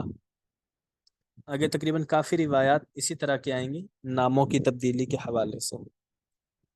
حدیث نمبر 816، حضرت سہل رضی اللہ تعالیٰ عنہ فرماتے ہیں، اتی بالمنذر بن ابی اسید منذر بن ابو اسید ان کو لایا گیا آپ صلی اللہ علیہ وسلم کے پاس حین ولیدہ جب یہ پیدا ہوئے. حضرت منذر چھوٹے بچے تھے پیدا ہوئے، تو پیدا ہونے کے بعد آپ صلی اللہ علیہ وسلم کی خدمت میں ان کو لایا گیا. فوضعہ علی فخذہ آپ صلی اللہ علیہ وسلم نے اس بچے کو اپنی ران پر بٹھا لیا. و ابو اسید جالس ان کے والد ابو اسید بھی اسی مجلس میں موجود تھے. ٹھیک ہے، تو بچہ آپ صلی اللہ علیہ وسلم نے اپنی ران پر بٹھا لیا. فلاح النبی صلی اللہ علیہ وسلم بشیء بین یدیہ، لہا کہتے ہیں مصروف ہو جانا. آپ صلی اللہ علیہ وسلم اپنے سامنے کسی دوسری چیز میں مشغول ہو گئے، دوسرے کام میں مشغول ہو گئے. بچہ جو ہے وہ آپ کی ران پر بیٹھا ہوا ہے، آپ دوسرے کام میں مشغول ہو گئے. وَأَمَرَ ابو اسید بِابْنِهِ ابو اسید نے کسی شخص سے کہا کہ میرے بیٹے کو اٹھا لو. فاحتمل تو اس کو اٹھا لیا من فخذ نبی صلی اللہ علیہ وسلم آپ صلی اللہ علیہ وسلم کی ران سے. تو ان کو اندیشہ ہوا کہ آپ صلی اللہ علیہ وسلم چونکہ اپنے کام میں مشغول ہیں، کہیں ایسا نہ ہو کہ بچہ جو ہے وہ گر جائے یا ان کو کوئی چوٹ وغیرہ لگ جائے. اس لیے ان کا جو والد تھے ابو اسید، انہوں نے کسی سے کہا جی یہ بچہ یہاں سے اٹھا لے. فاستفاق النبی صلی اللہ علیہ وسلم آپ صلی اللہ علیہ وسلم جب اس کام سے فارغ ہو گئے، فقال تو پوچھا این الصبی بچہ کہاں ہے. فقال ابو اسید تو بچے کا باپ ابو اسید رضی اللہ تعالیٰ عنہ کہنے لگے قلبناہ یا رسول اللہ، یا رسول اللہ ہم نے تو اسے گھر بھیج دیا ہے. قال آپ نے پوچھا مسمہ بچے کا نام کیا رکھا. قال فلان تو انہوں نے بتایا جی میرا نام بچے کا نام فلاں رکھا ہے.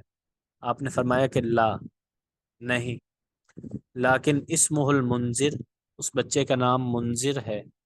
فسماہ یومئذ المنذر اس دن آپ صلی اللہ علیہ وسلم نے اس بچے کا نام منذر رکھا تھا. تو پہلے کوئی اور نام انہوں نے رکھا تھا حضرت ابو اسید رضی اللہ تعالیٰ عنہ نے، تو آپ صلی اللہ علیہ وسلم نے ان کا نام تبدیل کر کے منذر رکھ دیا تھا. تو صحابہ کرام کا معمول تھا کہ جب کوئی بچہ پیدا ہوتا تو گھٹی کے لیے، دعا کے لیے، برکت کی دعا کروانے کے لیے آپ صلی اللہ علیہ وسلم کے پاس لے آتے تھے. تو حضرت ابو سعید رضی اللہ تعالیٰ عنہ بھی اسی مقصد کے لیے اپنے بیٹے کو لائے تھے، لیکن آپ صلی اللہ علیہ وسلم کسی دوسرے کام میں مشغول تھے، اس وجہ سے تھوڑی تاخیر ہو گئی، تو انہوں نے بچہ گھر بھیج دیا. تو اس سے بات ثابت ہوئی کہ کوئی بچہ پیدا ہو تو اس کی گھٹی کے لیے، تحنیک کے لیے کسی بزرگ کے پاس لے کر جایا جا سکتا ہے. بچے کو برکت کی دعا کروانے کے لیے، دم وغیرہ کروانے کے لیے لے جا سکتے ہیں، اس میں شرعاً کوئی حرج والی بات نہیں ہے. دوسرا پھر آپ صلی اللہ علیہ وسلم نے ان کا نام تبدیل کر کے منذر رکھا تھا. پہلا نام بیان نہیں کیا یہاں پر کہ پہلا نام کیا تھا، لیکن ان کا نام تبدیل کیا تھا اور منذر رکھا تھا. حدیث نمبر 817 حضرت ابو ہریرہ رضی اللہ تعالیٰ عنہ فرماتے ہیں کہ آپ صلی اللہ علیہ وسلم نے فرمایا اخن الاسماء عند اللہ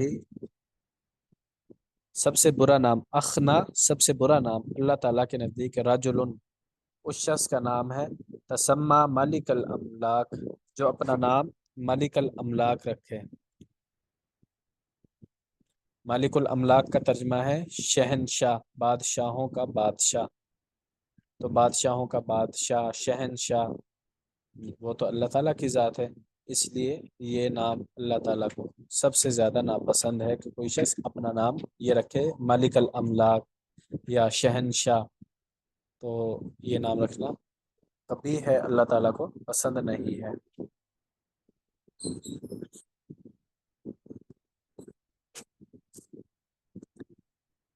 یہاں تک سمجھ آ گئی جی آپ حضرات کو؟ جی استاد جی. یہ استاد جی استاد جی محمد نام رکھنا صرف محمد کیسا ہے؟ کوئی بے ادبی تو نہیں ہوتی اس میں؟ جی رکھ سکتے ہیں، کوئی حرج والی بات نہیں، اچھا نام ہے، پسندیدہ ہے. ٹھیک استاد جی. استاد جی محمد نام رکھنا صحیح ہے؟ جی جی محمد نام رکھ سکتے ہیں، اس میں کوئی حرج والی بات نہیں ہے، بلکہ سب سے بہترین ناموں میں سے ایک نام ہے محمد. جی استاد. چلیں جی، آج کے لیے اتنا کافی ہے. اللہ تعالی ہمیں عمل کرنے کی توفیق عطا فرمائے. السلام علیکم ورحمۃ اللہ وبرکاتہ. وعلیکم آمین السلام وعلیکم ورحمۃ اللہ وبرکاتہ. السلام جزاک اللہ ورحمۃ استاد جی، اللہ بہت شکریہ. وبرکاتہ. جزاک اللہ استاد.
السلام علیکم ورحمۃ اللہ وبرکاتہ. وعلیکم وعلیکم السلام السلام ورحمۃ اللہ وبرکاتہ. خیریت سے ہیں احباب؟ الحمدللہ استاد جی، آپ خیریت سے ہیں؟ جی الحمدللہ. اچھا جی،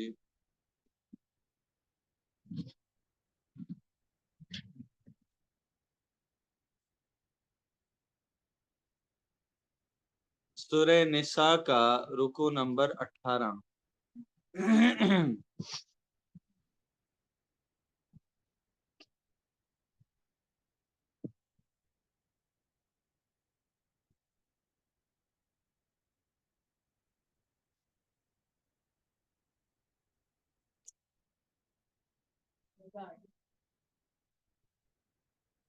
سابقہ رکوع میں آپ علیہ الصلاۃ والسلام کو تسلی دی گئی اور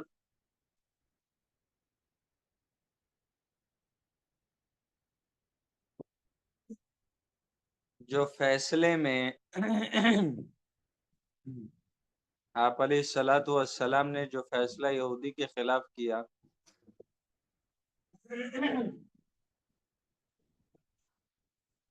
اس فیصلے پر آپ علیہ الصلاۃ والسلام کی من جانب اللہ اصلاح کی گئی اور اس کو اللہ رب العزت نے اپنی نعمت اور اپنا فضل شمار کروایا. اللہ تعالیٰ فرماتے ہیں کہ جماعت جو بنو بیرق ہے ان لوگوں نے آپ کو گمراہ کرنے کا ارادہ کر ہی لیا تھا، لیکن در حقیقت وہ اس عمل کے ذریعے سوائے اپنے آپ کے کسی کو گمراہ نہیں کر رہے، آپ کا کچھ نہیں بگاڑ سکتے۔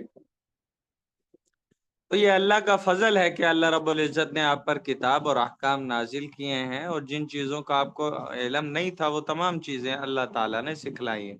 یہ اللہ کا بہت بڑا فضل ہے۔ اور جو منافقین ہیں ان کے بارے میں اللہ تعالیٰ نے فرمایا کہ ان کے مشوروں میں، یہ جو رات کو بیٹھ کے مشورے کرتے ہیں یا سرگوشیاں کرتے ہیں، ان کے نہ مشورے میں خیر ہے نہ سرگوشیوں میں خیر ہے۔ خیر کے کام کون کون سے ہیں وہ بتلا دیا اللہ رب العزت نے، کہ جو صدقہ کا حکم کرتا ہے اس کے لیے مشورہ کرتا ہے، ان کے مشورے میں خیر ہوگی، ان کے اس عمل میں خیر ہوگی۔ یا کوئی اچھی بات کا حکم کرتا ہے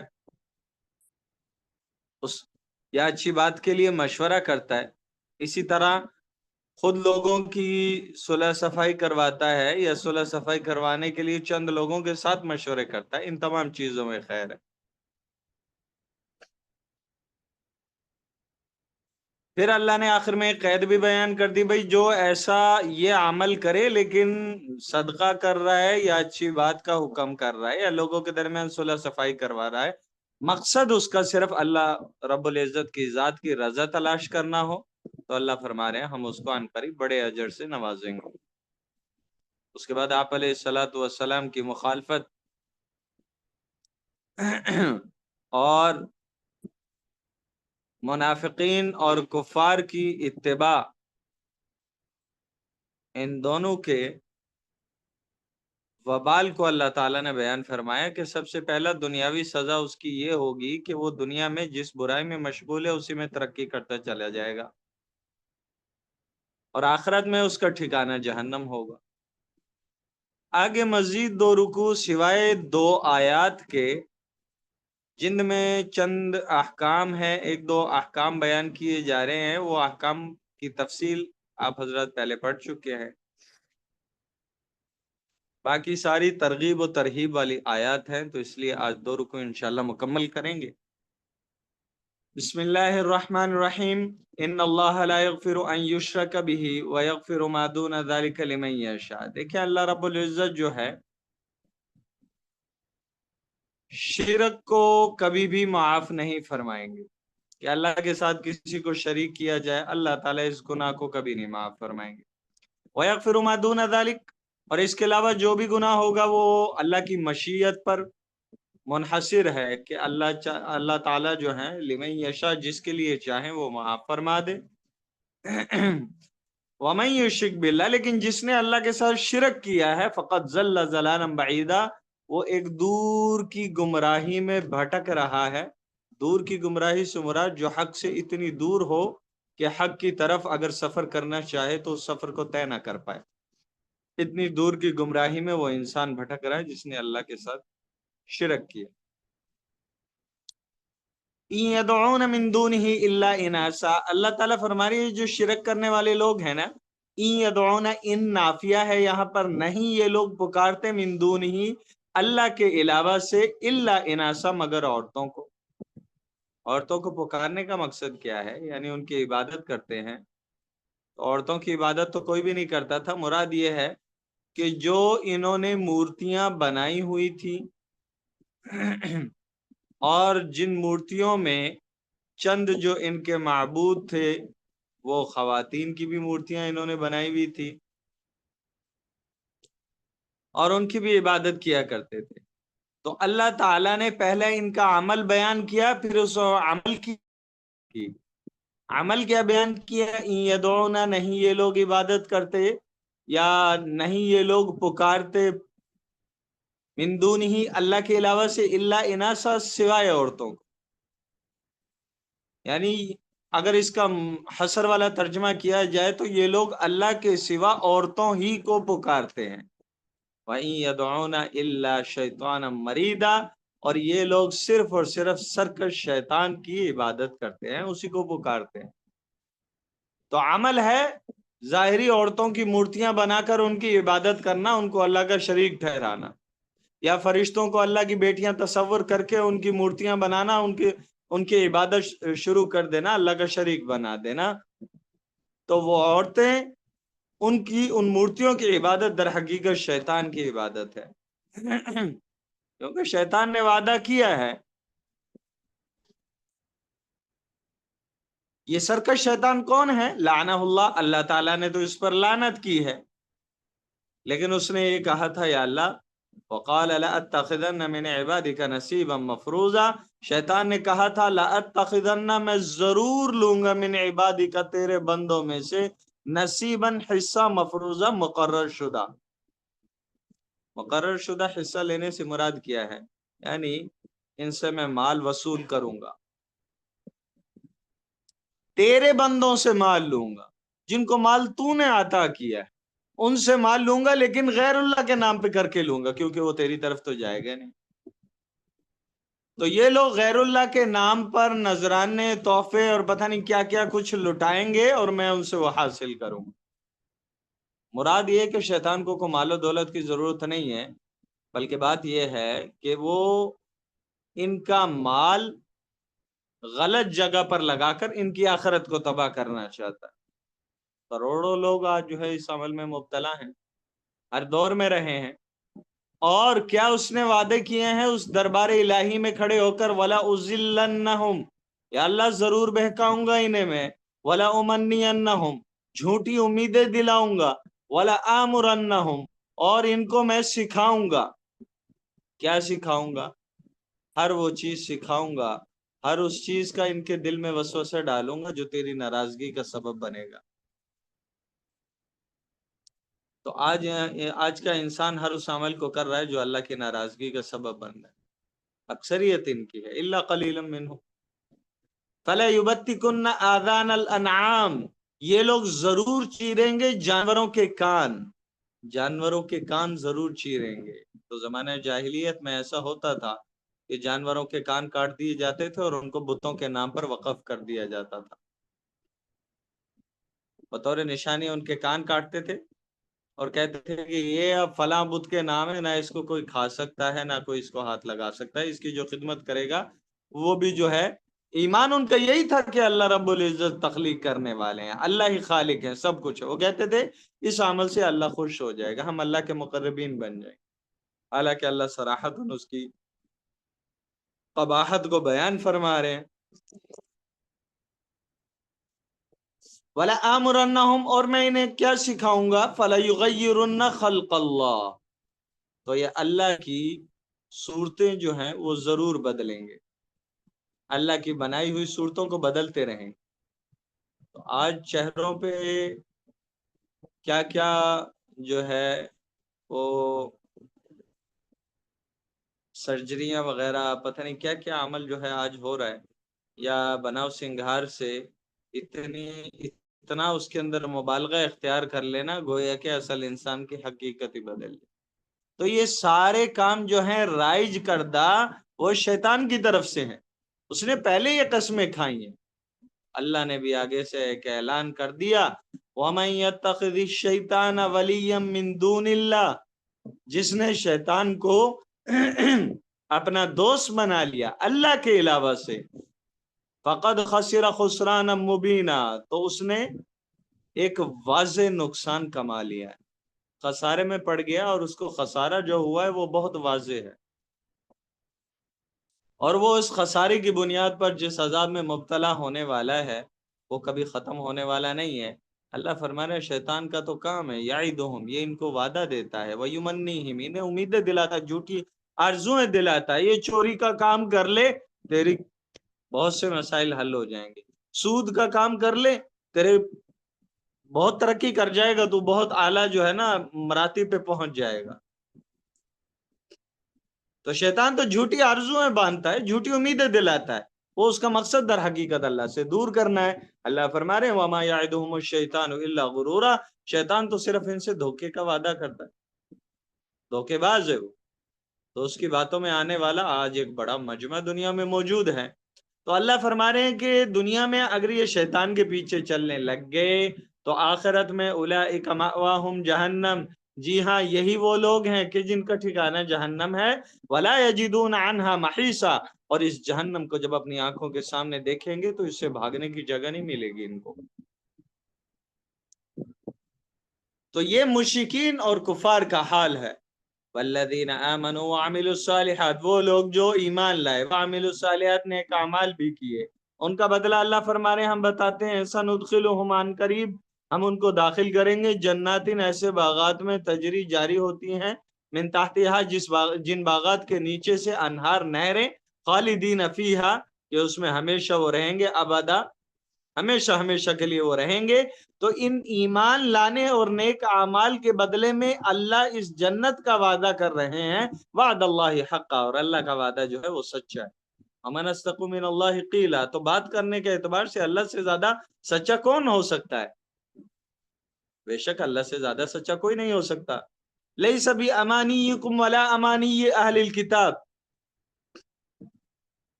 تو یہ جو تمہاری آرزویں ہیں اور جو اہل کتاب یہود و نصارہ وہ جو آرزویں لگا کے بیٹھے ہیں، یہ نجات کا ذریعہ نہیں ہو سکتی۔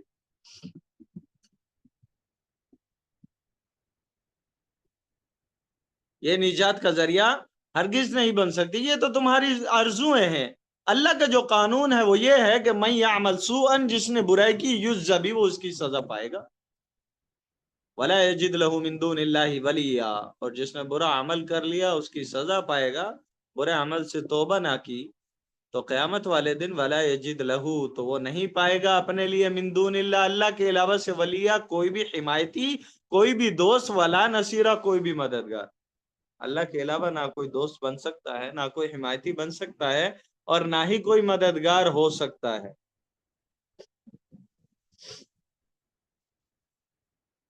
وَمَن يَعْمَلْ مِنَ الصَّالِحَاتِ، تو یاد رکھو یہ جو حکم دیا جا رہا ہے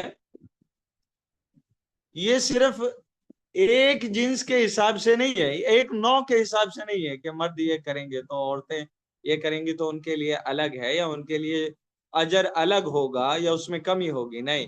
وَمَن يَعْمَلْ مِنَ الصَّالِحَاتِ، تو جو نیک اعمال کرے گا، من ذکرین، مرد میں سے ہو، او انثی، یا عورت میں سے ہو، وَهُوَ مُؤْمِنٌ، شرط یہ ہے کہ وہ مومن ہو، کیونکہ اللہ نے دوسری جگہ ارشاد فرما دیا ہے کہ جو نیک اعمال کرتے ہیں بہت سے لوگ، لیکن ایمان ان کے اندر موجود نہیں ہے، تو فَأَحْبَطَتْ أَعْمَالُهُمْ، تو اللہ ان کے اعمال سارے ضائع کر دیتا ہے، کہ وہ اپنی ذات سے، بذاتی ہی، بنفسی ہی، جو نیک اعمال ہیں، جو ذاتی طور پر اچھے کام ہیں، وہ کرتے تو ہیں لیکن ایمان نہیں ہے، تو وہ فائدہ کوئی نہیں ہے اس کا۔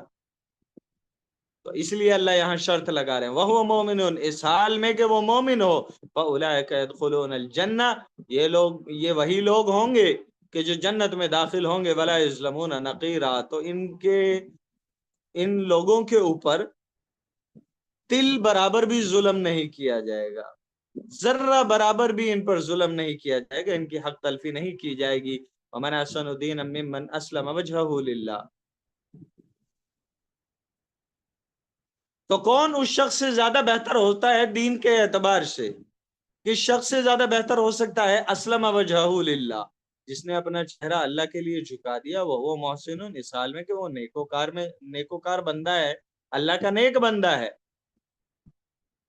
واتبع ملت ابراہیم، اس نے ابراہیم علیہ السلام کے دین کی بھی پیروی کی، حنیفاً، یک رخ ہو کر، ڈاما ڈول نہیں ہوتا کہ کبھی اس دین میں دلچسپی لے لی، کبھی اس دین میں دلچسپی لے لی، کبھی اس فرقے میں جا گھسے، کبھی اس مذہب میں جا گھسے، ایسا نہیں، حنیفہ، یک رخ ہو کر سیدھا اللہ کو ماننے والا ہے، اللہ کے لیے اپنے آپ کو جھکا دیا ہے، ملت ابراہیم کا پاسدار ہے، شریعت محمدی پر زندگی گزارنے والا ہے۔ تو اللہ فرماتے ہیں وَمَنْ أَحْسَنُ دِينًا، تو کون اچھا ہو سکتا، اس سے اچھا کون ہو سکتا ہے دین کے اعتبار سے؟ وَاتَّخَذَ اللَّهُ إِبْرَاهِيمَ خَلِيلًا، تو اس نے یہ دین میں سب سے اچھا ہے، کیونکہ اس کے ایمان کا یہ حصہ ہے کہ ابراہیم علیہ السلام کی ملت کا پاسدار بھی ہے۔ اور ابراہیم علیہ السلام، وَاتَّخَذَ اللَّهُ إِبْرَاهِيمَ خَلِيلًا، اللہ تعالیٰ نے ابراہیم علیہ السلام کو اپنا دوست بنایا تھا، خلیل بنایا تھا، رفیق، ساتھی، ولی، دوست، ان سب کو کہا جاتا ہے، لیکن خلیل بہت قریبی دوست کو کہا جاتا ہے۔ وَلِلَّهِ مَا فِي السَّمَاوَاتِ وَمَا فِي الْأَرْضِ، اور اللہ ہی کی ذات کے لیے ثابت ہیں ہر وہ چیز، اللہ ہی کے لیے بادشاہت ثابت ہے ہر اس چیز کی جو آسمانوں میں ہے، وما فی الارض جو زمینوں میں ہے، وکان اللہ بکل شیء محیطا، اللہ رب العزت ہر چیز کو گھیرے ہوئے ہے، احاطہ میں لیے ہوئے، علم کے اعتبار سے، قبضہ اور قدرت کے اعتبار سے۔ یہ رکوع مکمل ہو گیا۔ آگے وَيَسْتَفْتُونَكَ فِي النِّسَاءِ، یہ لوگ آپ سے حکم پوچھتے ہیں عورتوں کے بارے میں، قُلِ اللَّهُ، تو اے نبی آپ ان کو کہہ دیجئے، یفتیکم فیہن، اللہ ان کے بارے میں تمہیں حکم دیتا ہے۔ کس چیز کا حکم دیتا ہے جی؟ وما یتلی علیکم، جو تمہیں سنایا گیا فی الکتابی، کتاب میں، جو تم پر تلاوت کیا گیا کتاب میں، اس سے مراد عورتوں کی وراثت کے احکام کے بارے میں یہاں پوچھ رہے تھے۔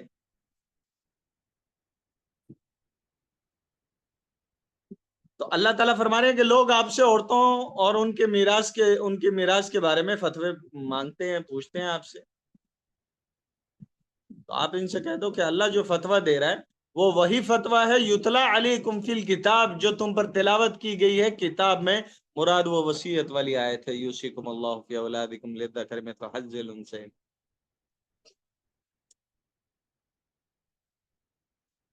فی یتامی النساء اللاتی، ان یتیم عورتوں کے بارے میں، لا تؤتونہن ما کتب لہن، تم ان کو دیتے نہیں ہو وہ حق کے مہر، ما کتب لہن، جو ان کے لیے مقرر کیا گیا ہے۔ یتیم جو ہیں، تو میں نے آپ حضرات کو پہلے بتایا تھا جب یتیموں کے احکام چل رہے تھے یتامہ کے، تو ان میں نے آپ حضرات کو بتایا تھا کہ بہت سے لوگ ایسے تھے کہ کوئی یتیم بچی کا کفیل بن جاتا تو اس کا گویا کہ مالک ہی بن جاتا، اگر اس کو خود اپنے نکاح میں لیتا تو اس کو مہر ہی نہیں دیتا تھا۔ اور سب سے بڑا ان کے لیے جو اللہ کی طرف سے حکم یہ تھا کہ بھئی آپ سب سے پہلے ان کو اپنے نکاح میں لو اور ان کو تمام حقوق ادا کرو جو ایک آزاد عورت کو تم ادا کرتے ہو۔ تو ان کا کام کیا تھا کہ یتیموں سے اول تو شادی نہیں کرتے تھے، بدصورت ہونے کی وجہ سے، نہ اگر کوئی بدصورت ہوتی تو نہ خود اس سے شادی کرتے، نہ اس کی شادی کسی اور سے کرنے کی اجازت دیتے، اور خود اگر نکاح میں لے لیتے تو ان کو ان کا حق مہر نہیں دیا جاتا تھا، ان کے مرنے کے بعد پھر ان کے مال کے وارث بھی بن جاتے تھے۔ تو ان تمام چیزوں کو اللہ رب العزت نے ان کی تردید کو بیان فرمایا، اور جو بے بس بچے ہیں، جو کمزور بچے ہیں، ابھی بالغ نہیں ہوئے، ان کے ساتھ ان کے مال میں زیادتی کیا کرتے تھے، ان کے مال کھا جایا کرتے تھے، ان کے مال کے کفیل بنتے تھے کہ بچہ ابھی چھوٹا ہے تو ان کا بڑا ہونے سے پہلے ان کا مال کھا جایا کرتے، کہتے تھے کہ بھئی تم پر خرچ ہو گیا۔ تو اللہ رب العزت حکم فرما رہے ہیں تمہیں بتلا دیا گیا ہے ان کے احکام میراث میں، اور وَآتُوا الْيَتَامَىٰ أَمْوَالَهُمْ، ان آیات کے ذریعے سے تمہیں بتلا دیا گیا ہے فی یتامی النساء اللاتی، ان عورتوں کے بارے میں، لا تؤتونہن، ان یتیم عورتوں کے بارے میں کہ جن کو تم نہیں دیتے ہو، ما کتب، جو لکھا گیا، مقرر کر دیا گیا، لہن، ان عورتوں کے لیے، وہ مہر جو مقرر کیا گیا وہ مہر ان کو نہیں ادا کرتے تھے۔ وَتَرْغَبُونَ، تو لا کا عطف یا لا تؤتونہن یعنی لا ترغبون ان تنکحوہن، وترغبون کا عطف پڑ رہا ہے لا تؤتونہن پر، تو یہاں بھی لا محذوف ہے، گویا کہ عبارت ہے لا تؤتونہن ما کتب لہن ولا ترغبون ان تنکحوہن والمستضعفین من الولدان، اور نہ تم یہ چاہتے ہو کہ تم نکاح کرو ان سے، ان کو نکاح میں لے لو، نکاح بھی نہیں کرنا چاہتے، ان کا کسی اور سے ہونے بھی نہیں دینا چاہتے، والمستضعفین، اور جو بے بس ہیں، من الولدان، بچے، ان کے بارے میں بھی تمہارے یہی اعمال ہیں کہ تم ان کا مال کھانے میں جلدی کرتے ہو، کہیں بڑے ہو گئے تو وہ اس مال کے مستحق بن جائیں گے اور مال ان کو حوالے کرنا پڑ جائے گا۔ تو اللہ تمہیں حکم دے رہے ہیں وان تقوموا للیتامی بالقسط، یتیموں کے بارے میں بڑے انصاف سے قائم رہو، انصاف سے کام لو۔ وما تفعلوا من خیر، جو بھی کوئی بھلائی تم کرو گے، فإن اللہ کان بہ علیما، اللہ رب العزت کی ذات اس کو جاننے والی ہے۔ وَإِنِ امْرَأَةٌ خَافَتْ، اچھا اگر کوئی ایسی عورت ہے، خافت جو ڈرتی ہے، من بالہا، اپنے شوہر سے، کس اعتبار سے ڈرتی ہے بھائی؟ نشوزن، زیادتی کے اعتبار سے، بھائی وہ زیادتی کرتا ہے، اس کے ساتھ مارتا پیٹتا ہے، او اعراضن، یہ بے رغبتی یعنی وہ اس کو پسند نہیں کرتا.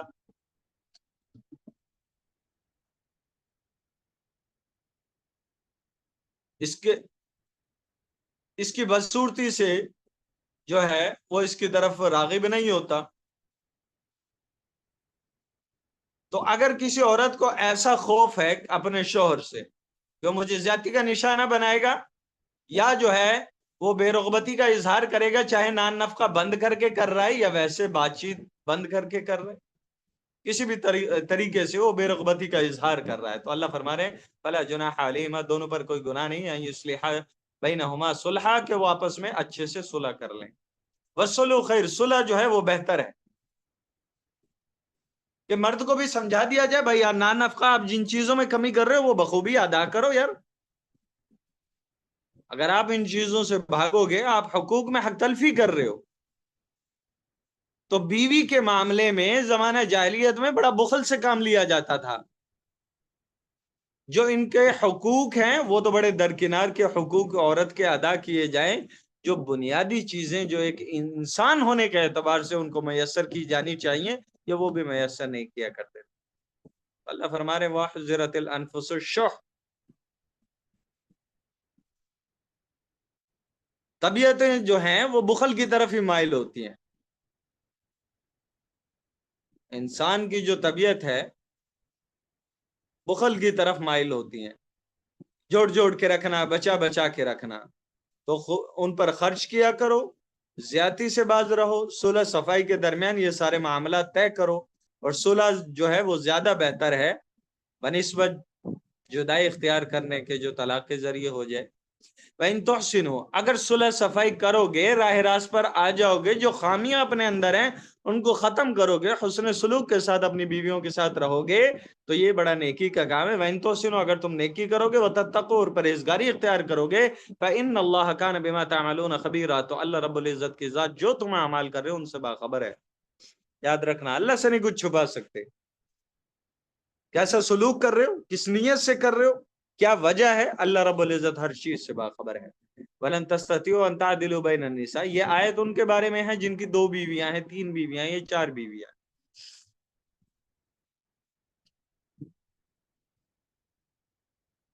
تو ایک شخص ہے کہ اس کی 1 سے زائد بیویاں ہیں، تو دلی تعلق اور محبت میں وہ سب کے ساتھ ایک جیسا سلوک نہیں کر سکتا، اس لیے کہ محبت اور دلی تعلق کا نام،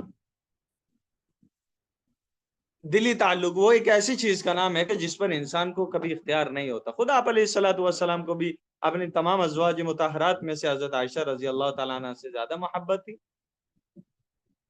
اگر یہ دل کا ایک بیوی کی طرف زیادہ مائل ہونا دوسری بیوی کے حقوق میں کمی پیدا نہیں ہونے دیتا تو جائز ہے. لیکن اگر ایک سے آپ کا ایک کی طرف آپ کا دل زیادہ مائل ہوتا ہے، آپ اس کے تمام حقوق ادا کرتے ہو لیکن دوسری بیوی کے حقوق میں حق تلفی کرتے ہو، تو یہ ٹھیک نہیں ہے، یہ جائز نہیں ہے. حدیث پاک میں آتا رسول اللہ صلی اللہ علیہ وسلم نے فرمایا کہ جس شخص کی 2 بیویاں ہوں اور وہ ایک ہی کا خیال رکھتا ہو، ایک ہی کے حقوق ادا کرتا ہو، تو قیامت میں وہ شخص جو ہے اس حالت میں آئے گا کہ اس کا ایک پہلو جو ہے وہ جھکا ہوا ہوگا. وَلَن تَسْتَطِيعُوا، تم ہرگز طاقت نہیں رکھتے، ہرگز نہ کر سکو گے. کس بات کی طاقت نہیں رکھتے؟ ان تعدلوا، یہ کہ تم برابری رکھو بین النساء، عورتوں کے درمیان، ولو حرصتم، اگرچہ تم جتنا مرضی کیوں نہ چاہو.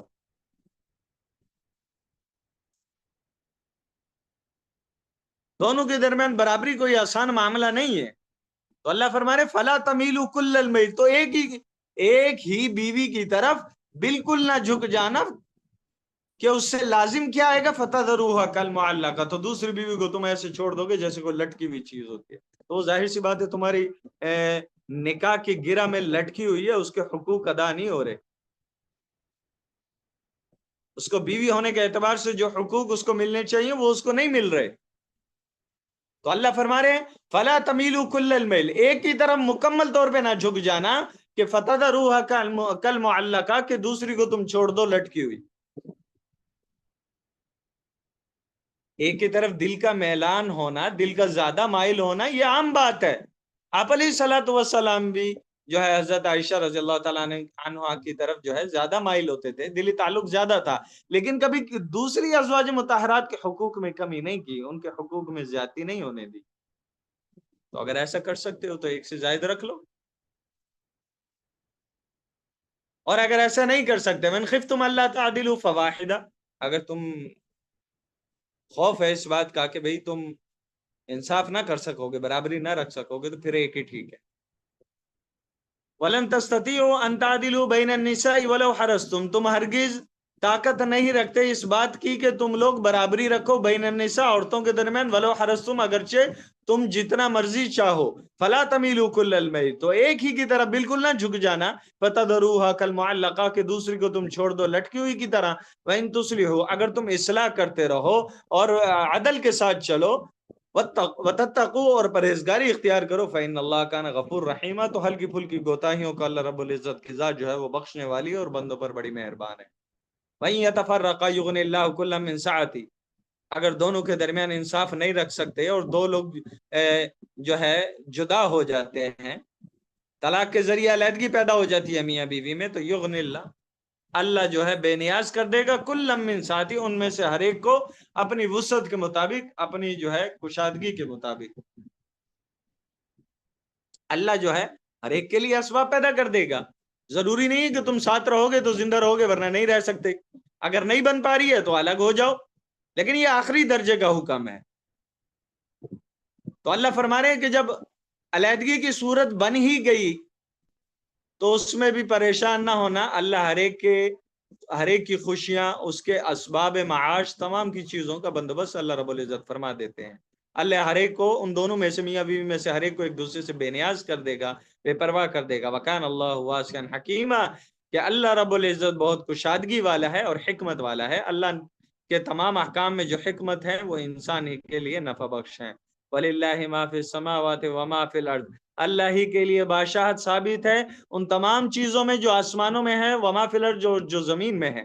وَلَقَدْ وَصَّيْنَا الَّذِينَ أُوتُوا الْكِتَابَ مِنْ قَبْلِكُمْ، انہی باتوں کی وصیت جو ہے، انہی باتوں کا حکم ہم نے، اللہ فرما رہے ان لوگوں کو بھی دیا جن کو کتاب دی گئی تھی، من قبلکم، تم سے پہلے، یعنی یہود و نصارا، وَإِيَّاكُمْ، اور آج تمہیں بھی یہ اس کی وصیت کی جا رہی ہے، ان اتقوا اللہ، اللہ سے ڈرتے رہو، پرہیزگاری اختیار کرتے رہو۔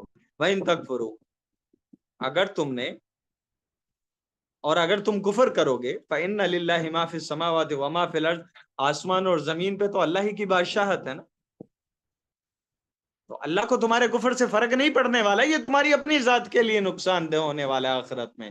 وَكَانَ اللَّهُ غَنِيًّا حَمِيدًا، اللہ رب العزت کی ذات تو بے نیاز ہے، وہ کسی کا محتاج نہیں ہے، حمیدہ، تمام خوبیوں والا ہے، تمام تعریفوں کے لائق ہے۔ وَلِلَّهِ مَا فِي السَّمَاوَاتِ وَمَا فِي الْأَرْضِ، پھر مضمون کو دہرایا جا رہا ہے، اللہ ہی کے لیے بادشاہت ثابت ہے جو آسمانوں میں ہے اور جو کچھ زمین میں ہے۔ وَكَفَى بِاللَّهِ وَكِيلًا، اور اللہ جو ہے کارساز ہونے کے اعتبار سے اکیلا کافی ہے۔ إِن يَشَأْ يُذْهِبْكُمْ أَيُّهَا النَّاسُ وَيَأْتِ بِآخَرِينَ، تو تمہیں کیا لگتا ہے تم نافرمانی کرو گے، اسلام کو چھوڑ دو گے، اسلام کے خلاف پروپیگنڈا کرو گے اور اسلام کو بدنام کرنے کے لیے طریقے اپناؤ گے،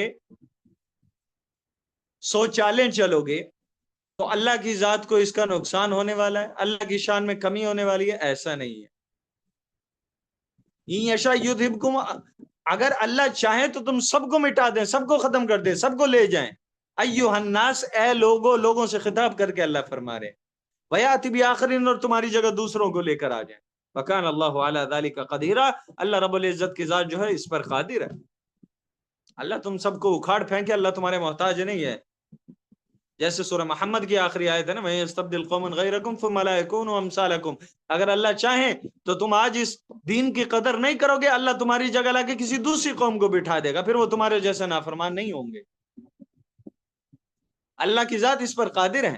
من کان یرید ثواب الدنیا فعند اللہ ثواب الدنیا والآخرہ وکان اللہ سمیعا بصیرا، جو شخص جو ہے دنیا کا بدلہ چاہتا ہے، دنیا کا ثواب چاہتا ہے، مطلب یہ ہے کہ جو شخص دنیا میں اپنے اعمال کی جزا کا طلبگار ہے کہ میرے اعمال کی جزا مجھے یہاں مل جائے،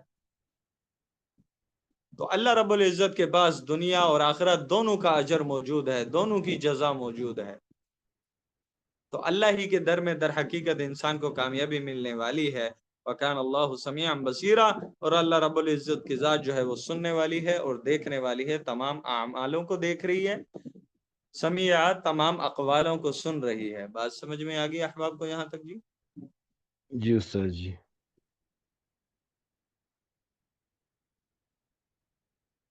چلیں جی، اللہ رب العزت سمجھنے کی اور عمل کی توفیق نصیب فرمائے۔ السلام علیکم ورحمۃ اللہ وبرکاتہ۔ وعلیکم السلام ورحمۃ اللہ وبرکاتہ، جزاک اللہ استاد جی۔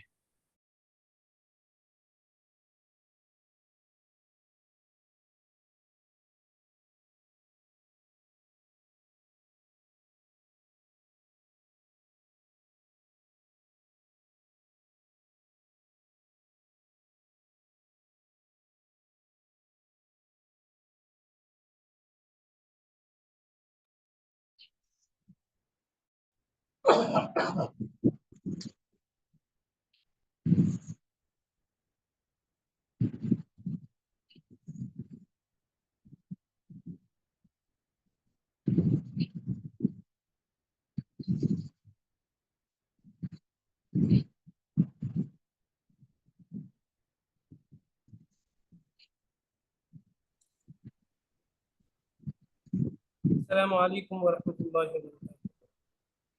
وعلیکم السلام ورحمۃ اللہ وبرکاتہ استاد جی۔ کیا حال ہے ساتھیوں کے؟ ٹھیک وعلیکم ہے؟ السلام ورحمۃ اللہ وبرکاتہ۔ الحمدللہ استاد جی، آپ خیریت سے؟ جی استاد جی الحمدللہ۔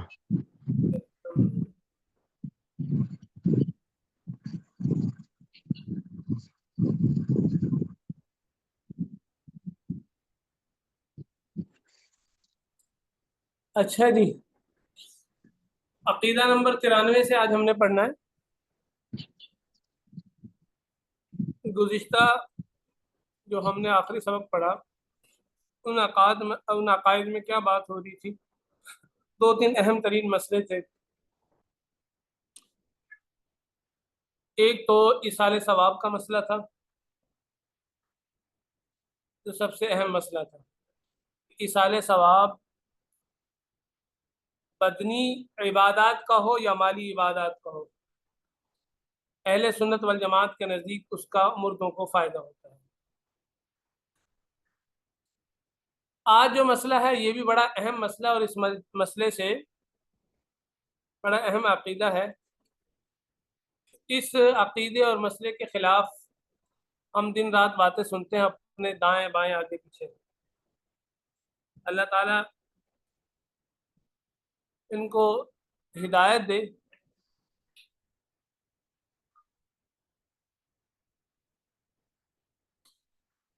وَنُحِبُّ أَصْحَابَ رَسُولِ اللَّهِ صَلَّى اللَّهُ عَلَيْهِ وسلم وَلَا نُفْرِطُ فِي حُبِّ أَحَدٍ مِّنْهُمْ وَلَا نَتَبَرَّأُ مِنْ أَحَدٍ مِّنْهُمْ وَلَا نُبْغِضُ مَنْ يُبْغِضُهُمْ وَبِغَيْرِ الْخَيْرِ يَذْكُرُهُمْ۔ اچھا جی، وَلَا نَذْكُرُهُمْ إِلَّا بِخَيْرٍ وَنَرَى حُبَّهُمْ دِينًا وَإِيمَانًا وَإِحْسَانًا وَبُغْضَهُمْ كُفْرًا وَنِفَاقًا وَطُغْيَانًا۔